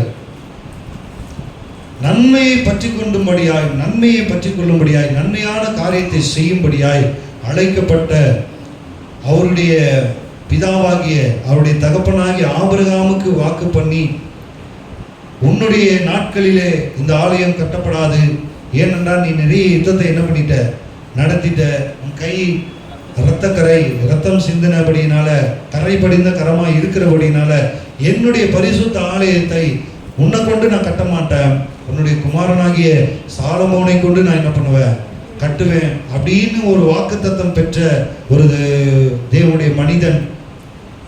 அதே போல ஆண்டவர் சாலமோனை பார்த்து, உனக்கு என்ன வேணும், நான் உனக்கு என்ன செய்யணும்னு நினைக்கிற, என்ன எதிர்பார்க்கிறேன்னு கேட்கும் பொழுது விசேஷமான ஒரு காரியத்தை கேட்ட ஒரு மனிதன். ஆண்டவர் ஐஸ்வர்யத்தை கேளாமல் ஆண்டவர் சொல்றாரு, நீ ஐஸ்வர்யத்தை இந்த உலகத்தில் அழிந்து போகிற காரியங்களை கேட்காம என்னிடத்துல ஞானத்தை கேட்டபடினால நீ கேட்காத ஐஸ்வர்யத்தை நான் உனக்கு கொடுப்பேன்னு சொல்லி சம்பூர்ணமாய் சாலமோனை தேவன் ஆசீர்வதித்தார். அல்லேலூயா, அல்லேலூயா. தாவீதுக்கு அருளின நிச்சயமான கிருபையை நான் உனக்கும் என்ன பண்ணுவேன், அருளுவேன். தாவீதோடு கூட இருந்து நடத்தினது போல நான் உன்னோடு கூட இருந்து என்ன பண்ணுவேன், உன்னை நடத்துவேன், உன் ராஜ்யபாரத்தை பெருக பண்ணுவேன். தாவீதின் வம்சம் எல்லாம் உனக்கு, அதாவது ஆபிரகாமுக்கு கொடுத்த வாக்குத்தத்தம், தாவீதுக்கு கொடுத்த வாக்குத்தத்தம் எல்லாவற்றையும் தேவன் சாலமோனுடைய வாழ்க்கையில அப்படியே நிறைவேற்றினார். அல்லேலூயா. ஆனால் இதுல ஒரே ஒரு விஷயத்தை மாத்திரம் நம்ம பார்த்து முடிச்சிடலாம். தேவனால் அழைக்கப்பட்டவர், தேவனால் முன்குறிக்கப்பட்டு தேவனுடைய ஆலயத்தை கட்டுகிற ஒரு பாக்கியம். எத்தனை பேர் கோடி கோடியா செலவு பண்ணி ஆலயத்தை கட்டுறாங்க, ஆலயத்துக்கு காணிக்க கொடுக்குறாங்க, ஆலயத்தில் நிறைய பொருட்கள் வாங்கி கொடுக்குறாங்க, எல்லாமே நடக்குது. நிறைய ஆலயங்கள்ல எல்லாமே நடக்குது. தேவனால் சொல்லப்பட்டு, தேவனால் முன்குறிக்கப்பட்டு ஆலயத்தை கட்டும்படியாய் தெரிந்து கொண்ட ஒரு பாத்திரம் சாலமோன். அல்லேலூயா. பாருங்க, உங்களையும் என்னையும் தேவன் அழைத்திருக்கிறார். உங்களையும் என்னையும் குறித்த ஒரு நோக்கம் தேவன் வைத்திருக்கிறார். அந்த நோக்கம் கண்டிப்பா நிறைவேறும். அல்லேலூயா. உங்களை கொண்டு என்னை கொண்டு கர்த்தர் செய்ய வேண்டும் என்று வைத்திருக்கிற நோக்கம் நிச்சயமாய் நம்முடைய வாழ்க்கையில என்ன பண்ணோம், நம்ம எங்க போனாலும் நம்மளை கூட்டிட்டு வந்து திரும்ப அந்த இடத்துல உட்கார வச்சு, நம்ம அவரை விட்டு எங்க தூரமா போனாலும் எதுக்கு திரும்ப திரும்ப போற இடத்துல இருந்து திரும்ப கூட்டு வந்து, எனக்கு இது வேண்டாம், நான் ஜெபிக்க மாட்டேன், ஆண்டவர் என் வாழ்க்கையில இதை செய்யல அப்படின்னு நம்ம எங்க போனாலும், இல்ல எனக்கு ஆண்டவர் வேண்டாம், ஆண்டவரை நான் நேசித்தா உலகத்தை என்னால நேசிக்க முடியாது, அதனால எனக்கு ஆண்டவர் தேவையில்ல, எனக்கு உலகம் போதும், எனக்கு நண்பர்கள் போதும், எனக்கு இந்த உலக இன்பம் போதும், உலகம் கொடுக்கிற இன்பம் போதும் அப்படின்னா அவ்வளவு தூரத்துல போனாலும் ஆண்டவர் திரும்ப ஏன் கொண்டு வந்து இங்க வைக்கிறார்னா, நம்மை குறித்து ஒரு தேவ நோக்கம் உண்டு. அல்லேலூயா. சாலமோனை குறித்த ஒரு நோக்கம், தேவாலயத்தை நீ கட்டணும். நான் சொல்லுகிறது போல இப்படிலாம் நீ தேவாலயத்தை என்ன பண்ணணும், என்னுடைய ஆலயத்தை நீ கட்டணும் எருசலேமில். எல்லா பிளானையும் ஆண்டவர் போட்டு கையில் கொடுத்தாரு. அவரு வேர்ல்டில் எங்கெல்லாம் எதெல்லாம் ஸ்பெஷலாக இருக்கும், மரம் எங்கே நல்லா இருக்கும், பொண்ணு எங்கே, ஓப்பீரின் தங்கம் பொண்ணு எங்கே விளையுது, சுத்த தங்கம் எங்கே கிடைக்கும், எல்லாத்தையும் ஆராய்ந்து பார்த்த ஒரு பெரிய ராஜாவாய். தாவீது குறித்து எல்லாருக்குமே தெரியும், தாவீது எவ்வளோ பெரிய ராஜா, அவருடைய குமாரன். அது இன்னும் அவருக்கு ஈஸியாயிருச்சு. எங்கே போய் என்னத்தை கொண்டு வரணும், எவ்வளோ வேலையாட்கள் வேணும், எல்லாரும் சப்போர்ட் பண்ணுறாங்க, எல்லாம் கிடைச்சது. தேவன் ஒரு திட்டத்தை உங்கள் வாழ்க்கையில் வைத்திருந்தால் கர்த்தர் அதை செயல்படுத்துகிறதுக்கான எல்லாவற்றையும் உங்கள் வாழ்க்கையில் கொடுப்பார். அல்லேலூயா. நம்ம திட்டத்தை மாத்திரம் அறிந்திருந்தா போதும். திட்டத்தை ஆண்டவரிடத்துல பெற்றுக்கொண்டு அந்த திட்டத்தை செயல்படுத்த வேண்டும் என்கிற நோக்கம், அந்த வாஞ்சை விருப்பம் நமக்குள்ள இருந்தால் மாத்திரம் போதும். அதை எங்கிருந்து எப்படி கொண்டு வரணும், அதை எப்படி நிறைவேற்றணும் என்பதை கர்த்தர் பார்த்துக் கொள்வார். அல்லேலூயா. ஆகையினால ஆண்டவர் வேதம் சொல்கிறது, குதிரை யுத்த நாளுக்கு ஆயத்தமாக்கப்படும், செய்யுமோ நீங்கள் சும்மா இருப்பீர்கள், கர்த்தர் என்ன பண்ணுவாரு, உங்களுக்காக யுத்தம் பண்ணுவார். அல்லேலூயா. அப்ப தேவன் நம்மை குறித்த நோக்கம் எத்தனை பேர் கேட்டா நம்ம சொல்லுவோம், உங்களை குறித்த தரிசனம் என்ன, உங்களுக்கு என்ன தரிசனம் இருக்கு? தரிசனம் இல்லாத, தீர்க்க தரிசனம், ஆலோசனை இல்லாத இடத்திலே ஜனங்கள் என்ன பண்ணுவாங்களா? அப்ப நம்ம ஊழியத்தை குறித்த ஒரு நோக்கம் இருக்கணும், ஊழியத்தை குறித்ததான ஒரு தரிசனம் இருக்கணும். நம்முடைய வாழ்க்கையிலே தேவன் என்னை குறித்து என்ன நோக்கம் வைத்திருக்கிறார்? சாலமோனை குறித்து ஒரு நோக்கம், நீ என்னுடைய ஆலயத்தை கட்டணும். தாவீதை குறித்து ஒரு நோக்கம், இஸ்ரவேல் யூதா ஜனங்களை, இஸ்ரவேல் ஜனங்களை என்ன பண்ணணும்? ஆளுகை செய்யணும். எல்லாவற்றையும் தேவன் ஒரு பிளான், முன்கூட்டியே ஒரு பிளான் போட்டு தான் தாவீதை என்ன பண்றாரு? ஆடுகளின் பின்னே அலைந்த தாவீதை ஆண்டவர் ராஜாவாய் மாற்றினார். அல்லேலூயா, அல்லேலூயா. தாவீது தனக்கு கொடுக்கப்பட்ட அந்த வேலையை சரியாய் செய்து முடித்தார். சாலமோனுக்கு ஒரு நோக்கம் இருக்கிறது, தேவாலயத்தை கட்டணும். தேவாலயத்தை கட்டுறாரு. எல்லா எந்தெந்த நாடுகளில் ஸ்பெஷலாக இருக்கோ எல்லா பொருளையும் கொண்டு வந்து தேவாலயத்தை பயங்கரமா பிரம்மாண்டமா எருசலேம் தேவாலயத்தை கட்டி முடிக்கிறார். ஆண்டவர் சொல்றார், அந்த தேவாலயத்தில் இந்த ஸ்தலத்திலே செய்யப்படுகிற ஜெபங்களுக்கு, வேண்டுதல்களுக்கு, விண்ணப்பங்களுக்கு நீ எப்ப ஜெபிச்சாலும் என் கண்கள் திறந்தவைகள், என் செவிகள் கவனித்து கேட்கிறவைகளுமாய் இருக்கும். அல்லேலூயா. எவ்வளவு பெரிய பாக்கியம், எவ்வளவு பெரிய விஷயம் பாருங்க. இந்த ஸ்தலத்திலே செய்யப்படுகிற வேண்டுதல் விண்ணப்பங்களுக்கு நீ எப்ப ஜெபிச்சாலும் நான் என்ன பண்ணுவேன்? பதில் கொடுப்பேன்னு ஆண்டவர் சொல்றார். அல்லேலூயா. இப்படிப்பட்ட பெரிய மகத்துவமான காரியங்களை அவர் ஜெபிக்கிறாரு. பரலோகத்தை நோக்கி 4ஆம் புஸ்தகத்துல நம்ம வாசிக்கிறோம், பரலோகத்தை நோக்கி ஜெபிக்கும் பொழுது அந்த பலிபீடத்தில் அக்கினி வருது. அல்லேலூயா. இவ்வளவு பெரிய பெரிய காரியங்களை, மகிமையான காரியங்களை செய்த சாலமோன் கடைசியில பாருங்க, ஒரே ஒரு முடிவு எப்படிப்பட்டது? அல்லேலூயா. நன்மையை பற்றி கொண்டு வாழ அழைக்கப்பட்ட சாலமோன் எவ்வளவு பெரிய நன்மை பார்த்தீங்களா? இன்றைக்கு வரைக்கும் அந்த தேவாலயத்தை குறித்து நம்ம பேசி கொண்டு இருக்கிறோம். எருசலேம் தேவாலயம் எத்தனையோ முறை இடிக்கப்பட்டாலும் ஆனாலும் அந்த மகிமை என்ன பண்ணல, போகல. இன்றைக்கு தானியேல் பாருங்க, 3 வேளையும் தவறாம எருசலேமில் அந்த பலகணிகள் திறந்திருக்க எருசலேமை நோக்கி என்ன பண்றாரு? ஏன் எருசலேமை வடக்கு நோக்கி ஏன் அவர் ஜெபிக்கணும்? அங்கதான் தேவனுடைய ஆலயம் இருக்கிறது. அல்லேலூயா. அங்க தேவன் வாசம் பண்ணுகிறார். ஆகையினால அவருக்கு அந்த நம்பிக்கை இருந்ததுனால சாலமோன் கட்டின தேவாலயத்திலே கர்த்தர் வாசம் பண்ணுகிறார். அதை நோக்கி நான் ஜெபிக்கும் பொழுது என்னுடைய வேண்டுதல் அது கேட்கப்படும். அல்லேலூயா. இன்றைக்கும் இடிந்து போன நிலைமையில இருக்கிற அந்த அந்த ஒரு வெறும் காம்பவுண்ட் மட்டும்தான், அந்த சுவர் மட்டும்தான் இருக்கிறது. இன்றைக்கு அங்க போய் அங்க இஸ்ரேல் தேசத்துக்கு போறவங்களும் அங்க இருக்கிற யூத ஜனங்களை என்ன பண்றாங்க? அந்த அந்த அந்த வால்ல, காம்பவுண்ட் வால்ல போய் என்ன பண்றாங்களா? அந்த சுவரில் முட்டி என்ன பண்றாங்க? வேண்டிக் கொள்கிறாங்க. ஏன்? கர்த்தர் அந்த இடத்துல இருக்கிறார். அல்லேலூயா. இப்படி நன்மையை பற்றி கொண்டு வாழ அழைக்கப்பட்ட சாலமோன் கடைசியினுடைய அவருடைய முடிவு என்னன்னு பார்த்தீங்கன்னா, கடைசியில பார்க்கிறோம் 1ஆம் வசனத்திலிருந்து அதை வாசித்து மாத்திரம் நம்ம முடிச்சிடலாம். அல்லேலூயா.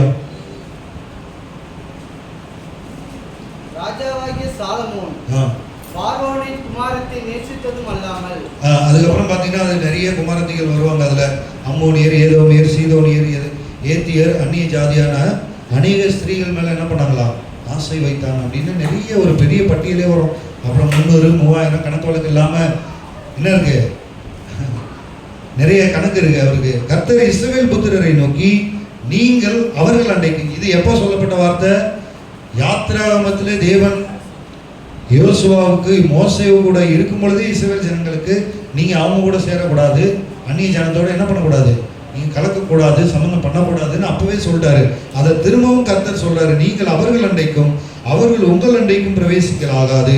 அவர்கள் நிச்சயமாய் தங்கள் தேவர்களை பின்பற்றும்படி உங்கள் இருதயத்தை சாய பண்ணுவார்கள். அதனால அவங்க கூட சேர்ந்தீங்கன்னா அவங்கள மாதிரி நீ என்ன பண்ணிடுவ, மாறிடுவ. அதனால அவங்க கூட என்ன பண்ணாத, சேராதுன்னு முற்பிதாக்களுக்கே சொல்லிட்டாரு. இது சாலமோனுக்கும் தெரியும். ஆனாலும் அவர் என்ன பண்ணல, நன்மையை பற்றி கொண்ட மலம் இல்லாமல் அவர் தீமையை பின்பற்றினபடியினால அவருடைய முடிவு எப்படி இருந்தது அப்படின்னா, கடைசியில சாலமோன் அவர்கள் மேல் ஆசை வைத்து அவர்களோடு எப்படி இருந்தாரா, ஐக்கியமாக இருந்தார். இதுல நம்ம ஒரு காரியத்தை புரிஞ்சுக்கணும். உங்களுடைய பரிசுத்தவான்களோடே உங்களுடைய ஐக்கியம் என்ன பண்ணணும்னா இருக்க கடவுது. அல்லேலூயா. நம்முடைய ஐக்கியம் யாரோடு கூட இருக்கிறது? நம்முடைய நண்பர்கள், நம்ம வேலை செய்கிற இடத்துல, நம்ம வாழ்கிற இடத்துல எத்தனையோ நண்பர்கள், பக்கத்து வீட்டுக்காரங்க, ஃப்ரெண்ட்ஸு, எத்தனையோ பேர் இருக்கிறாங்க. நம்ம ஐக்கியம் யாரோட இருக்கிறது? ஒருவேளை வேலை நிமித்தமாக நம்ம உலகத்தாரோட ஐக்கியமாக இருக்கலாம். ஆனால் ஐக்கியம் ஐக்கியம் என்று சொல்லும் பொழுது, ஐக்கியம்னா என்ன தெரியுமா? ஃபெல்லோஷிப். அப்படின்னா அவங்க செய்கிறதற்கு உடன்படுகிறவங்க பங்காளிகள், அவங்க தான் அவங்க ஐக்கியம் என்று சொல்லப்படுகிறது. பேசுகிறது, பார்க்கறது, பழகிறது, அப்படியே சும்மா அப்படியே போயிடுறதெல்லாம் வேற. ஐக்கியம் என்று சொல்லுகிறது அவங்க செய்கிற ஒரு விஷயத்துக்கு நானும் என்ன பண்ணியிருக்கிறேன், உடன்படுகிறேன், அதுதான் ஐக்கியம்.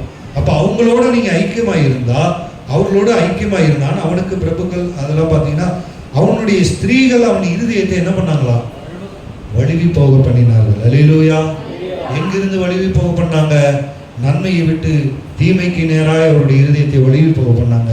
பெரிய ஆலயத்தை கட்டினாலும், பெரிய காணிக்கை கொடுத்தாலும், நம்ம வாரந்தோறும் ஆலயத்துக்கு வந்தாலும், வாரந்தோறும் ஆண்டவரை ஆராதித்தாலும், பாடினாலும், துதித்தாலும், மகிமைப்படுத்தினாலும், நம்முடைய ஐக்கியம் உலகத்தோடு இருக்கும் பொழுது, நம்முடைய ஐக்கியம் தீமையோடு இருக்கும் பொழுது, கடைசியில் சாலமோனுக்கு முடிவு எப்படி இருந்ததுன்னு பார்த்தீங்கன்னா, சாலமோன் வயது சென்றபோது அவனுடைய மனைவிகள் அவன் இருதயத்தை பார்த்து, வயசாயிருச்சு, சாக போகிற கண்டிஷனில் இருக்காரு, அப்போ கூட அந்நிய தேவர்களை பின்பற்றின்படி என்ன பண்ணாங்களா, சாய பண்ணினார்கள். அதனால் அவனுடைய இருதயம் அவன் தகப்பனாகிய தாவீதின் இருதயத்தை போல தன் தேவனாகிய கர்த்தரோடு அது உத்தமமாய் இருக்கவில்லை. அல்லேலூயா.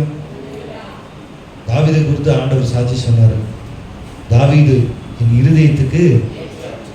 அப்ப தாவீதை போல சாலமோன் உத்தமமுள்ள இருதயத்தோடு ஆண்டவர் என்ன பண்ணல, பின்பற்றல. அப்படின்னா நன்மையை பின்பற்றாம தீமையை நோக்கி அவர் போயிட்டாரு.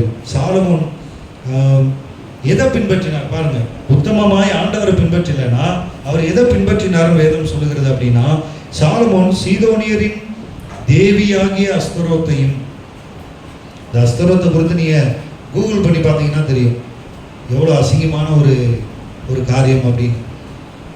விபச்சாரம், வேசித்தனம், பாபிலோனில் காணப்படுகிற எல்லா அருவருப்புகளும் எங்கே இருக்கும்? பாபிலோன் தேவர்கள் என்று சொல்லப்படுகிற அந்த இதில் ஒன்று தான் எது? அஸ்தரோத். ரொம்ப அருவருப்பான காரியம். இன்னைக்கு சாத்தான் சபைன்னு எத்தனை பேர் கேள்விப்பட்டிருக்கிறீங்க? சாட்டானிக் சர்ச் யூடியூப்ல போய் பார்த்தீங்கன்னா சிலுவை இப்படி இருக்குன்னா அந்த சிலுவை என்ன பண்ணியிருப்பான், தலைகீழ வச்சிருப்பான். ஸ்டாருக்கு வந்து நம்ம கட்டுற ஸ்டார் எத்தனை பேருக்கு அது தெரியுது இல்லை? ஒரு ஸ்டார் அப்படின்னா அதுக்கு என்ன இருக்கணும், 6 பக்கங்கள் இருக்கணும். ஆனால் அவன் வச்சிருக்கிற ஸ்டாரில் என்னதான் எத்தனை இருக்கும்? 5 தான் இருக்கும். எல்லாத்தையுமே என்ன பண்ணியிருப்பான், எல்லாமே வேதத்துக்கு ஆப்போசிட்டா, தேவனுக்கு ஆப்போசிட்டா இருக்கிறவங்க தான் யாரு? கிரைஸ்ட், ஆன்டி கிரைஸ்ட், அந்தி கிறிஸ்து. ஆன்டி கிரைஸ்ட், அந்தி கிறிஸ்துன்னா கிறிஸ்துவை மறுதலிக்கிறவன். அல்லேலூயா. ஆன்டி கிரைஸ்ட், அதை தான் தமிழில் டிரான்ஸ்லேட் பண்ணும்போது அந்தி கிறிஸ்துன்னு மாற்றிட்டாங்க. அப்படின்னா அவன் கிறிஸ்துவே கிடையாது, நான் தான் கிறிஸ்துன்னு சொல்லிட்டு ஏமாத்துறவன். அல்லேலூயா. அந்த சாத்தான் சபையில் இப்படிப்பட்ட காரியங்கள், இந்த அஸ்தரோத் என்று சொல்லப்படுகிற அந்த தெய்வம், அதை தான் என்ன பண்ணுறாங்க, இன்டெரக்டாக என்ன பண்ணுறாங்க, சகல அருவருப்புகள் அங்கே குடிப்பாங்க, எப்படி வேணாலும் இருக்கலாம். அதுதான் அவங்களுக்கு எது? ஆராதனை. அப்போ அந்த அந்நிய தெய்வங்கள் விரும்புகிறது என்னன்னா, அசுத்தங்களையும் தீமையையும் பாவத்தையும். ஆனால் ஆண்டவர் நம்முடைய தெய்வம் பரிசுத்தம் உள்ளவர். அல்லேலூயா. அந்த சாலமோன் தன் தகப்பனாகிய தாவீதை போல கர்த்தரை பூரணமாய் பின்பற்றினார். ஆனால் என்ன பண்ணல? பூரணமாய், பர்ஃபெக்ஷன். நம்முடைய வாழ்க்கையில தேவன் எதிர்பார்க்கிறது என்ன தெரியுமா? இங்கே வரும்பொழுது ஆண்டவர் ஆராதிக்கிறது, வெளியே போன உடனே, உள்ள வந்த உடனே நன்மையை பின்பற்றுகிறது, வெளியே போன உடனே தீமையை பின்பற்றுகிறது. இது பூரணம் கிடையாது. பெர்ஃபெக்ஷன்னா ஆல்வேஸ் பெர்ஃபெக்ட். அல்லேலூயா. எப்பொழுது எங்கே இருந்தாலும் நான் கர்த்தரை உண்மையாய் பின்பற்ற வேண்டும். அல்லேலூயா. கர்த்தரை பூரணமாய் பின்பற்றாமல் கர்த்தரின் பார்வைக்கு என்ன பண்ணாரா? பொல்லாப்பானதை செய்தார். தேவாலயத்தை கட்டின தேவ மனிதன் தேவாலயத்தில் ஜெபிக்கும் பொழுது அக்கினி, பலிபீடத்தில் அக்கினி இறக்கின ஒரு தேவனுடைய மனிதன். ஆனால் அவருடைய வாழ்க்கையில் என்ன ஆயிடுச்சு? தீமை வந்து அவருடைய வாழ்க்கை பொல்லாததாய் மாறினதுனால, அந்த வசனங்கள் மாத்திரம் 10வது 11வது வசனம் வரைக்கும் நான் வாசிக்கிறேன். அப்பொழுது சாலமோன் எருசலேமுக்கு எதிரான மலையிலே மோவாபியரின் அருவருப்பாகிய காமோசுக்கும் அம்மோன் புத்திரின் அருவருப்பாகிய மோலோகுக்கும் மேடையை கட்டினான். நல்லா கவனிங்க. சாலமோன் தேவாலயத்தை கட்டின, இஸ்ரவேலின் தேவன் வந்து வாசம் பண்ணுகிற பரிசுத்த ஆலயத்தை கட்டின அதே சாலமோன் தன்னுடைய வயது சென்ற நாட்களிலே மோலோகுக்கும் அந்நிய தெய்வங்களுக்கும் பலிபீடம் கட்டுகிறார். ஆண்டவர் சொன்ன வாக்குத்தத்தம், தாவீதோடு ஏற்படுத்தின உடன்படிக்கை நிமித்தமாய் ஆண்டவர் சாலமோனை கொண்டு தேவாலயத்தையும் கட்டுறாரு. சாலமோன் ஆண்டவர் சொல்லாத பலிபீடத்தை அந்நிய தெய்வங்களுக்கு கட்டுகிறார். அல்லேலூயா. நம்ம வந்து வருகிறோம், ஆண்டவர் ஆராதிக்கிறோம், பலிபீடத்தில் வருகிறோம், பேசுகிறோம், ஆராதிக்கிறோம், எல்லாமே செய்கிறோம். ஆனால் இங்கே ஆலயத்தை கட்டுகிறோம், வெளியே போய் என்ன பண்ணிடுறோம்? அந்நிய தெய்வங்களுக்கு விக்கிரக ஆராதனை செய்து கொண்டிருக்கிறோம் என்பதை மறந்து போய்விடக்கூடாது. அல்லேலூயா. இப்படியே தங்கள் தேவர்களுக்கு தூபம் காட்டி பலியிடுகிற அந்நிய ஜாதியாரான தன் ஸ்திரீகள் எல்லாருக்காகவும் செய்தான். நீங்க ஒருத்தர் கூட சிநேகமா இருந்தீங்கன்னா அவங்களுக்காக சில காரியங்களை செய்ய வேண்டியது இருக்கும். அல்லேலூயா. வேற வழி இல்லை. சொன்னாங்க இல்லைன்னா என்ன பண்ணுவாங்க? அவங்க ஃபீல் பண்ணுவாங்க. அதனால நான் என்ன பண்ணிட்டேன்? அவங்க கூப்பிட்டாங்கன்னு நான் என்ன பண்ணிட்டேன்? போயிட்டேன். இல்லைன்னா அவங்க கோச்சுப்பாங்க, பேச மாட்டாங்க. அதனால நான் என்ன பண்ணிட்டேன்? அந்த கோயிலுக்கு போயிட்டேன், இந்த கோயிலுக்கு போயிட்டேன், சினிமாவுக்கு போயிட்டேன், பீச்சுக்கு போயிட்டேன், அவங்க கூட ஜோடியாக அங்கே போயிட்டேன், இங்கே போயிட்டேன். ஏதாவது ஒரு காரணம் கண்டிப்பாக அவங்களோட ஐக்கியம் இருந்தால் அது செய்கிற மாதிரி தான் இருக்கும். ஆகையால் இஸ்ரவேல் தேவனாகிய கர்த்தர் சாலமோனுக்கு, நல்ல கவனிங்க, முக்கியமான விஷயம், இஸ்ரவேலின் தேவனாகிய கர்த்தர் இப்பொழுதும் சாலமோனுக்கு தரிசனமாகிறார். அல்லேலூயா. எதுக்காக தெரியுமா? எப்படியாவது அந்த சாலமோன் என்ன பண்ணிடுவார்? என் பக்கமாக வந்துடுவார். தரிசனமாகி அந்நிய தேவர்களை பின்பற்ற வேண்டாம் என்று கட்டளையிட்டு இருந்தோம். அவன் கர்த்தரை விட்டு தன் இருதயத்தை திருப்பி அவர் கற்பித்ததை கை கொள்ளாமல் போனதினால் கர்த்தர் அவன் மேல் கோபமானார். அல்லேலூயா. ஆமோஸ் தீர்க்க தரிசன புஸ்தகத்திலே தீர்க்க தரிசி சொன்னார் பார்த்தீங்களா? நீங்கள் பிழைக்கும்படிக்கு தீமையை அல்ல நன்மையை பின்பற்றுங்கள். அல்லேலூயா. இவ்வளவு காலமா தாவீதுக்கு கொடுத்த வாக்குத்தத்தம் உடன்படிக்கை நிமித்தமாய் ஆண்டவர் சாலமோனை நடத்தி கொண்டு வந்து பெரிய ராஜ்யத்தை கொடுத்து பெரிய ஆண்டவருடைய பரிசுத்தம் உள்ள அந்த தேவாலயத்தை கட்டுகிற பாக்கியத்தை தேவன் எல்லாவற்றையும் கொடுத்தாலும் சாலமோன் உண்மையாய் ஆண்டவரை பின்பற்றாமல் போனதினால நீ ஆலயத்தையே கட்டி இருந்தாலும் கர்த்தருடைய கோபம் அவர் மேல் வந்தது. அல்லேலூயா. இதுதான் எபிரேயர்ல வாசிக்கிறோம். நம்ம சங்கீதத்திலையும் ஆல்ரெடி 2ஆம் சங்கீதத்திலையும் பார்த்தோம். இன்னும் கொஞ்ச காலத்தில் அவருடைய கோபம் என்ன பண்ணோம்? சாதாரணமாக கோபம் வரும்னு சொல்லலை, பற்றி எரியும். அந்த அக்கினிக்கு முன்பதாய், ஏனென்றால் அவர் பட்சிக்கிற அக்கினியாய் இருக்கிறார். அந்த கோபத்துக்கு முன்பதாய், அந்த அக்கினிக்கு முன்பதாய் நம்மெல்லாம் சாம்பலாயிடுவோம். ஆகையினாலே வேதம் சொல்லுகிறது, ஆகையால் கர்த்தர் சாலமோனை நோக்கி, நான் உனக்கு கட்டளையிட்ட என் உடன்படிக்கையும் என் கட்டளைகளை நீ கை கொள்ளாமல் போய் இந்த காரியத்தை செய்தபடியினால் ராஜ்யபாரியத்தை உன்னிடத்திலிருந்து பிடுங்கி அதை உன் ஊழியக்காரனுக்கு கொடுப்பேன். அல்லேலூயா. சவுலுக்கு என்ன சொல்லப்பட்டதோ சவுலிடத்திலிருந்து பிடிங்கி தாவீதுட்ட கொடுத்தாரு. தாவீது உண்மையாய் தேவனை பின்பற்றினார். இப்ப தாவீதுக்கு பிறகு, தாவீது மரித்த பிறகு சாலமோன் வாரிசு. சாலமோனுக்கு ராஜ்யபாரம் கொடுக்கப்படுகிறது. சாலமோன் தாவீதை போல உண்மையாய் ஆண்டவரை பின்பற்றாததினாலே ஆண்டவர் அந்த ராஜ்யபாரத்தை பிடுங்கி உன் ஊழியக்காரனுக்கு அதை கொடுப்பேன் என்று சொல்கிறார். அல்லேலூயா. ஆகிலும் உன் தகப்பனாகிய தாவீது நிமித்தம் நான் அதை உன் நாட்களிலே செய்வதில்லை, உன் குமாரனுடைய கை நின்று அதை பிடுங்குவேன். அல்லேலூயா. யார் நிமித்தமா? உன்னுடைய நீதி நிமித்தமான்னு சொல்லல, நீ உண்மையா பின்பற்றினதுனாலன்னு சொல்லல. இன்றைக்கு ஒருவேளை நம்ம நல்லா இருக்கலாம், அது நம்முடைய நீதி நிமித்தமாய் அல்ல, கர்த்தர் நமக்காய் ஆண்டவர் ரத்தம் சிந்தினது நிமித்தமாய். அல்லேலூயா. நான் நல்லா ஜெபம் பண்றேன், நான் நல்லா ஆண்டவரிடத்துல நான் வந்து ஆலயத்துல வந்து பரிசுத்தமான போல வந்துட்டு போறேன்னா அது என்னுடைய கிரியைகள் நிமித்தமாய் அல்ல. என்னுடைய ஒருவேளை என்னுடைய அம்மா எனக்காக ஜெபித்து இருக்கலாம், ஒருவேளை என்னுடைய உடன் பிறந்தவர்கள் எனக்காக ஜெபித்த அந்த ஜெபத்தின் நிமித்தமாய், சாலமோன் நிமித்தமாய் ஆண்டவர் அந்த ராஜ்யபாரத்தை சாலமோனிடத்துல பிடுங்குவேன் என்று சொல்லாமல், தாவீது நிமித்தமாய் அந்த ராஜ்யபாரத்தை உன்னிடத்திலிருந்து எடுக்காமல், நீ மரிக்கிற வரைக்கும், நீ மரித்த பிறகு உன் குமாரனிடத்திலிருந்து அந்த ராஜ்யத்தை நான் என்ன பண்ணுவேன்? பிடுங்குவேன் என்று ஆண்டவர் சொன்னார். ஆனாலும் ராஜ்யம் முழுவதையும் நான் பிடுங்காமல் என் தாசனாகிய தாவீது நிமித்தம். பாருங்களேன், சாலமோன் அவ்வளோ பண்ணியிருந்தாலும் அவருடைய தாவீது, அதுதான் பிதாக்களுடைய காரியங்களை என்ன பண்றாரு? 3ஆம் 4ஆம் தலைமுறை மட்டும் அவர் என்ன பண்றாரு? விசாரிக்கிற தேவன். நம்ம பிள்ளைங்களுக்கு நம்ம எதை வைத்துட்டு போக போறோம்? தாவீதை போல அந்த ராஜ்யபாரம் பிடுங்கப்படாதபடிக்கு தாவீதினுடைய உண்மையும் உத்தமமும் அவரை காப்பாற்றினது. அல்லேலூயா. நான் தெரிந்து கொண்ட எருசலேமின் நிமித்தமும் ஒரு கோத்திரத்தை உன் குமாரனுக்கு கொடுப்பேன். அல்லேலூயா. அல்லேலூயா. ஆகையினாலே கர்த்தர் பாருங்க, ஏதோமியனாகிய ஆதாத் என்னும் ஒரு விரோதியை சாலமோனுக்கு எழுப்பினார். அல்லேலூயா. கர்த்தர் என்ன பண்றாரா? இப்போ சாலமோனுக்கு விரோதமா விரோதியை யார் எழுப்புறது? கர்த்தரை எழுப்புகிறார். ஏனென்றால் எல்லாம் அப்படியே முழங்கால் படிக்கலாமா? ரொம்ப நேரம் ஆயிடுச்சு. கர்த்தருடைய சமூகத்தில் அப்படியே ஒப்பு கொடுத்து நான் உமக்கு விரோதியாய் மாறிவிடக்கூடாது ஆண்டவரே. நான் பிழைத்திருக்கும்படி தீமையை அல்ல நன்மையை பற்றி கொள்ளும் பொழுது நீங்கள் சொல்லுகிறபடியே சேனைகளின் தேவனாகிய கர்த்தர் உங்களோடு இருப்பார். இந்த மாதத்திலே ஆண்டவர் கொடுக்கிற வாக்குத்தத்தம், சேனைகளின் தேவனாகிய கர்த்தர் உங்களோடு இருப்பார். சேனைகளின் தேவனாகிய கர்த்தர் உங்களோடு இருப்பார். எல்லா சூழ்நிலைகள் மத்தியிலும் அவர் உங்களை நடத்துவார். எல்லா குறைவுகள் மத்தியிலும் அவர் உங்கள் குறைகளை நிறைவாக்குவார். பலவீனத்தின் மத்தியிலே அவருடைய கிருபை தந்து உங்களை பலப்படுத்துவார். சோர்ந்து போகிற சூழ்நிலையிலே அவர் உங்களை உயிர்ப்பிப்பார்.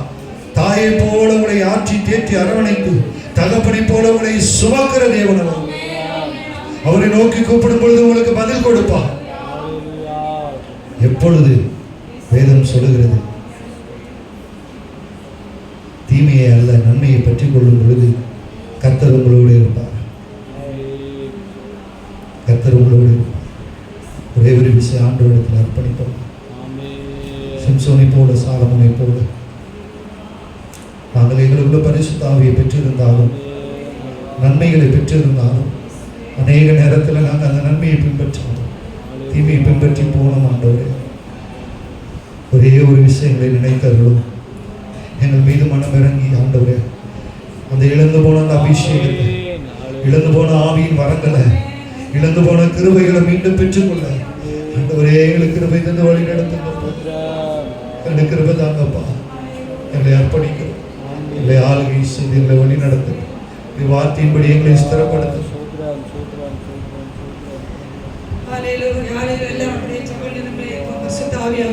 நம்மளோட இடைப்பட்டபடினாலே தேவன் நாம் இந்த கடைசி நாட்களை வந்திருக்கிறார நாம் தீமையை விட்டு விலகி நாம் நன்மை செய்தான பிள்ளைகளாய் கர்த்தர் நம்மை மாற்றும்படியாய் ஆண்டவர் நம்மளுக்கு என்று வைத்திருக்கிறான் அந்த பரலோக காணானை நம்ம காணும்படியாய் அதற்குள்ளே பிரவேசிக்க கர்த்தர் நம்மை தகுதிப்படுத்தும்படியாய் பரிசுத்த ஆவியை பெற்றதான நாம ஆண்டவரை சொந்த ரட்சகராய் ஏற்றுக்கொண்டதான நாம நாம் ஒரு நாள் கைவிடப்பட்டு போய்விடாதபடிக்கு ஆண்டவர் நமக்கு ஆயத்தப்படுத்திருக்கிறான அந்த நித்திய ராஜ்யத்தை சுதந்திரத்துக் கொள்ளும்படியாய் கர்த்தர் நம்ம ஒவ்வொருவரை ஆயத்தப்படுத்தும்படியாய் ஒரு விசை ஆண்டவருடைய சமூகத்திலே ஆண்டவரே இந்த நாட்கள் முதல் கொண்டு நீர் எங்களை தகுதிப்படுத்துங்க ஆண்டவரே. பவுல் சொன்னது போல ஆண்டவரே, நான் விரும்புகிற காரியங்களை செய்யாதபடிக்கு ஆண்டவரே நீ விரும்புகிற காரியங்களை செய்யத்தக்கதான கிருபையை தாங்க ஆண்டவரே. நான் உண்மையாக இருக்க விரும்புகிறேன் ஆண்டவரே, ஆனாலும் நான் வேண்டாத காரியங்களை செய்து கொண்டு இருக்கிறேன் சொல்லுது போல ஆண்டவரே, இந்த கடைசி நாட்களிலே நீங்க விரும்புகிற காரியங்களை செய்யும்படியாய் நீங்க எதிர்பார்த்ததான ஒரு பரிசுத்தமான ஒரு வாழ்க்கை எங்களுக்குள்ளே காணப்படும்படியாய் நாங்க ஒரு விசையா எங்களை நாங்களே அவருடைய கரங்களில் அர்ப்பணிக்கிறோம். நாங்க ஒரு விசையா எங்களை நாங்களே அவருடைய கரங்களில் அர்ப்பணிக்கிறோம். ஆண்டவரே, நீர் எங்களை பரிசுத்தப்படுத்துவீராக, நீர் எங்களை தகுதிப்படுத்துவீராக ஆண்டவரே. இயேசப்பா துதிக்கிறையா ஆண்டவரே. சிம்சோனுடைய சமுத்திரை கேட்ட பொழுது ஒரு விசையா எனக்காய் மனமிறங்கன்னு சொன்னது போல ஆண்டவரே, இந்த நாட்களை எங்களுக்காய் ஒரு விசையாய் மனமிறங்க ஆண்டவரே. இதுவரை கிட்டத்தாவே என் வாழ்க்கையில எங்களுடைய பேச்சுகள், எங்களுடைய செய்கள், எங்கள் நடக்கைகளிலே ஆண்டவரே எல்லாவற்றையும் எங்க பார்வைகளிலே ஒருவேளை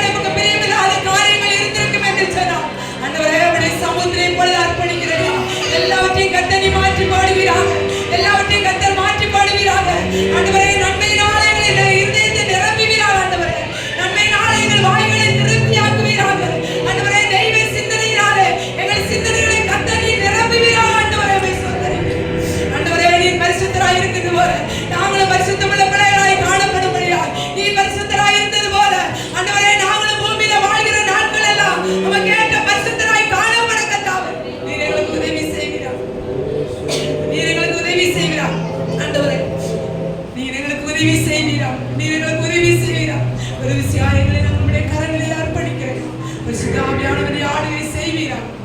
எங்கள் மகிமையான பரலோக பிதாவே, இந்த ஆசீர்வதிக்கப்பட்டதான இந்த மனமகிழ்ச்சியான நல்ல வேலைக்காய் நன்றி செலுத்துகிறோம் ஆண்டவரே. இந்த நாளில் எங்களோடு கூட பேசினதான எல்லா வார்த்தைகளுக்காய் நமக்கு நன்றி செலுத்துகிறேன். தா விசேஷமாய் பேசினான மகனை நம்முடைய கரங்களிலே கொடுக்கிற ஆண்டவரே. இயேசப்பா, பாவத்தை குறித்து நீதியை குறித்துங்க தாவே ஆண்டவரே. நீதிகள் வாழ்க்கையிலே எச்சரிக்கைதான் அந்த எச்சரிப்பின் சத்தத்தை கேட்டு என்னுடைய வாழ்க்கையில ஒரு பெரிய மாற்றத்தை கத்தாவே நீ உண்டு பண்ணும்படியாக நாங்கள் செபிக்கிற ஆண்டவரே. நம்ம சோதரிக்கிறோம் இந்த கடைசி நாட்கள் நாங்கள் நமக்கு சாட்சிகளாய் காணப்படும்படியாய் ஆண்டவரே, அநேகருக்கு சாட்சிகளாய் காணப்படும்படியா நாங்கள் வாழ்கிறதான இடங்களிலே, எங்கள் குடும்பங்களிலே, இனஜன பந்துக்கள் மத்தியிலே, உற்றார் உறவினர் மத்தியிலே ஆண்டவரே இயேசப்பா, நாங்கள் உண்மை மாத்திரம் பிரதிபலிக்கிறதான பிள்ளைகளாய் நீர் எங்களை வாழ்க்கையை நீ மாற்றும்படியாக நாங்கள் செபிக்கிற கர்த்தாவே.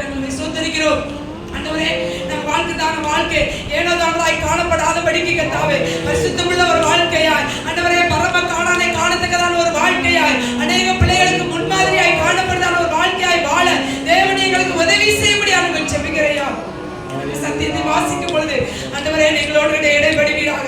நம்மளுடைய சமுத்திரம் வந்து தேடும் பொழுது, உம்மை நோக்கி நம்ம வேண்டுதல் செய்யும் பொழுது, எங்கள் சத்தங்களை கேட்டு கர்த்தருக்கு மறுஉத்தரவு அருளி செய்யும்படியாக நாங்கள் செபிக்கிறேன். ஆண்டவரே, ஒவ்வொரு நாளும் எச்சரிப்பின் சத்தத்தை நாங்கள் கேட்டு செம்மையான பாதைகளை நடக்க தேவன் எங்களுக்கு உதவி செய்யும்படியாக நாங்கள் செபிக்கிறேன். சாமி, உடைய கரங்களோடு கூட இருக்கும்படியாக நாங்கள் செபிக்கிறோம். மீண்டுமாய் பேசின மகனை உடைய கரங்களிலே கொடுக்கிறோம். இன்னும் அநேகமான ஜனங்களுக்கு கர்த்தரை எடுத்து பயன்படுத்துவீராக. மகிமையான கருத்துக்களை மூடி மறைத்துக் கொள்கிறாங்க. ஆண்டவரே, ஆராதனைக்கு வந்ததான ஒவ்வொரு பிள்ளையிலும் கர்த்தரை ஆசீர்வதிக்க நன்றி செலுத்துகிறோம். வர தடைப்பட்ட பிள்ளைகளை அடிவார்த்தனை கர்த்தரை கொண்டு வருவீராக. உடைய கரங்களோடு கூட எங்களை பாதுகாத்து வழி நடத்தட்டும். எல்லாவற்றையும் திருக்கரத்திலே அர்ப்பணிக்கிற பரிசுத்தாவின் பொறுப்படுத்திக் கொள்கிறாங்க. சகல துதி கன மகிமை எல்லாம் சேர்த்துகிறோம். இயேசு கிறிஸ்துவின் மூலம் ஜெபங்களை எங்கள் ஜீவனில் நல்ல பிதாவே, ஆமென். எல்லாரும் சேர்ந்து சொல்லுவோம். என் ஆத்துமாவே கர்த்தரை ஸ்தோத்திரி, என் ஆத்துமாவே கர்த்தரை ஸ்தோத்திரி, கர்த்தர் செய்த சகல உபகாரங்களையும் மறவாதே. ஆமென். ஆசீர்வாதம். ஆண்டவராகிய இயேசு கிறிஸ்துவின் கிருபையும் பிதாவாகிய தேவனுடைய அன்பும் பரிசுத்த ஆவியானவருடைய அந்நிய ஐக்கியமும் நம்மோடு சகல பரிசுத்தவான்களோடும் சபைக்கு வராத மக்களோடும் கூட அவர் வருகை மட்டும் இருப்பதாக. ஆமென்.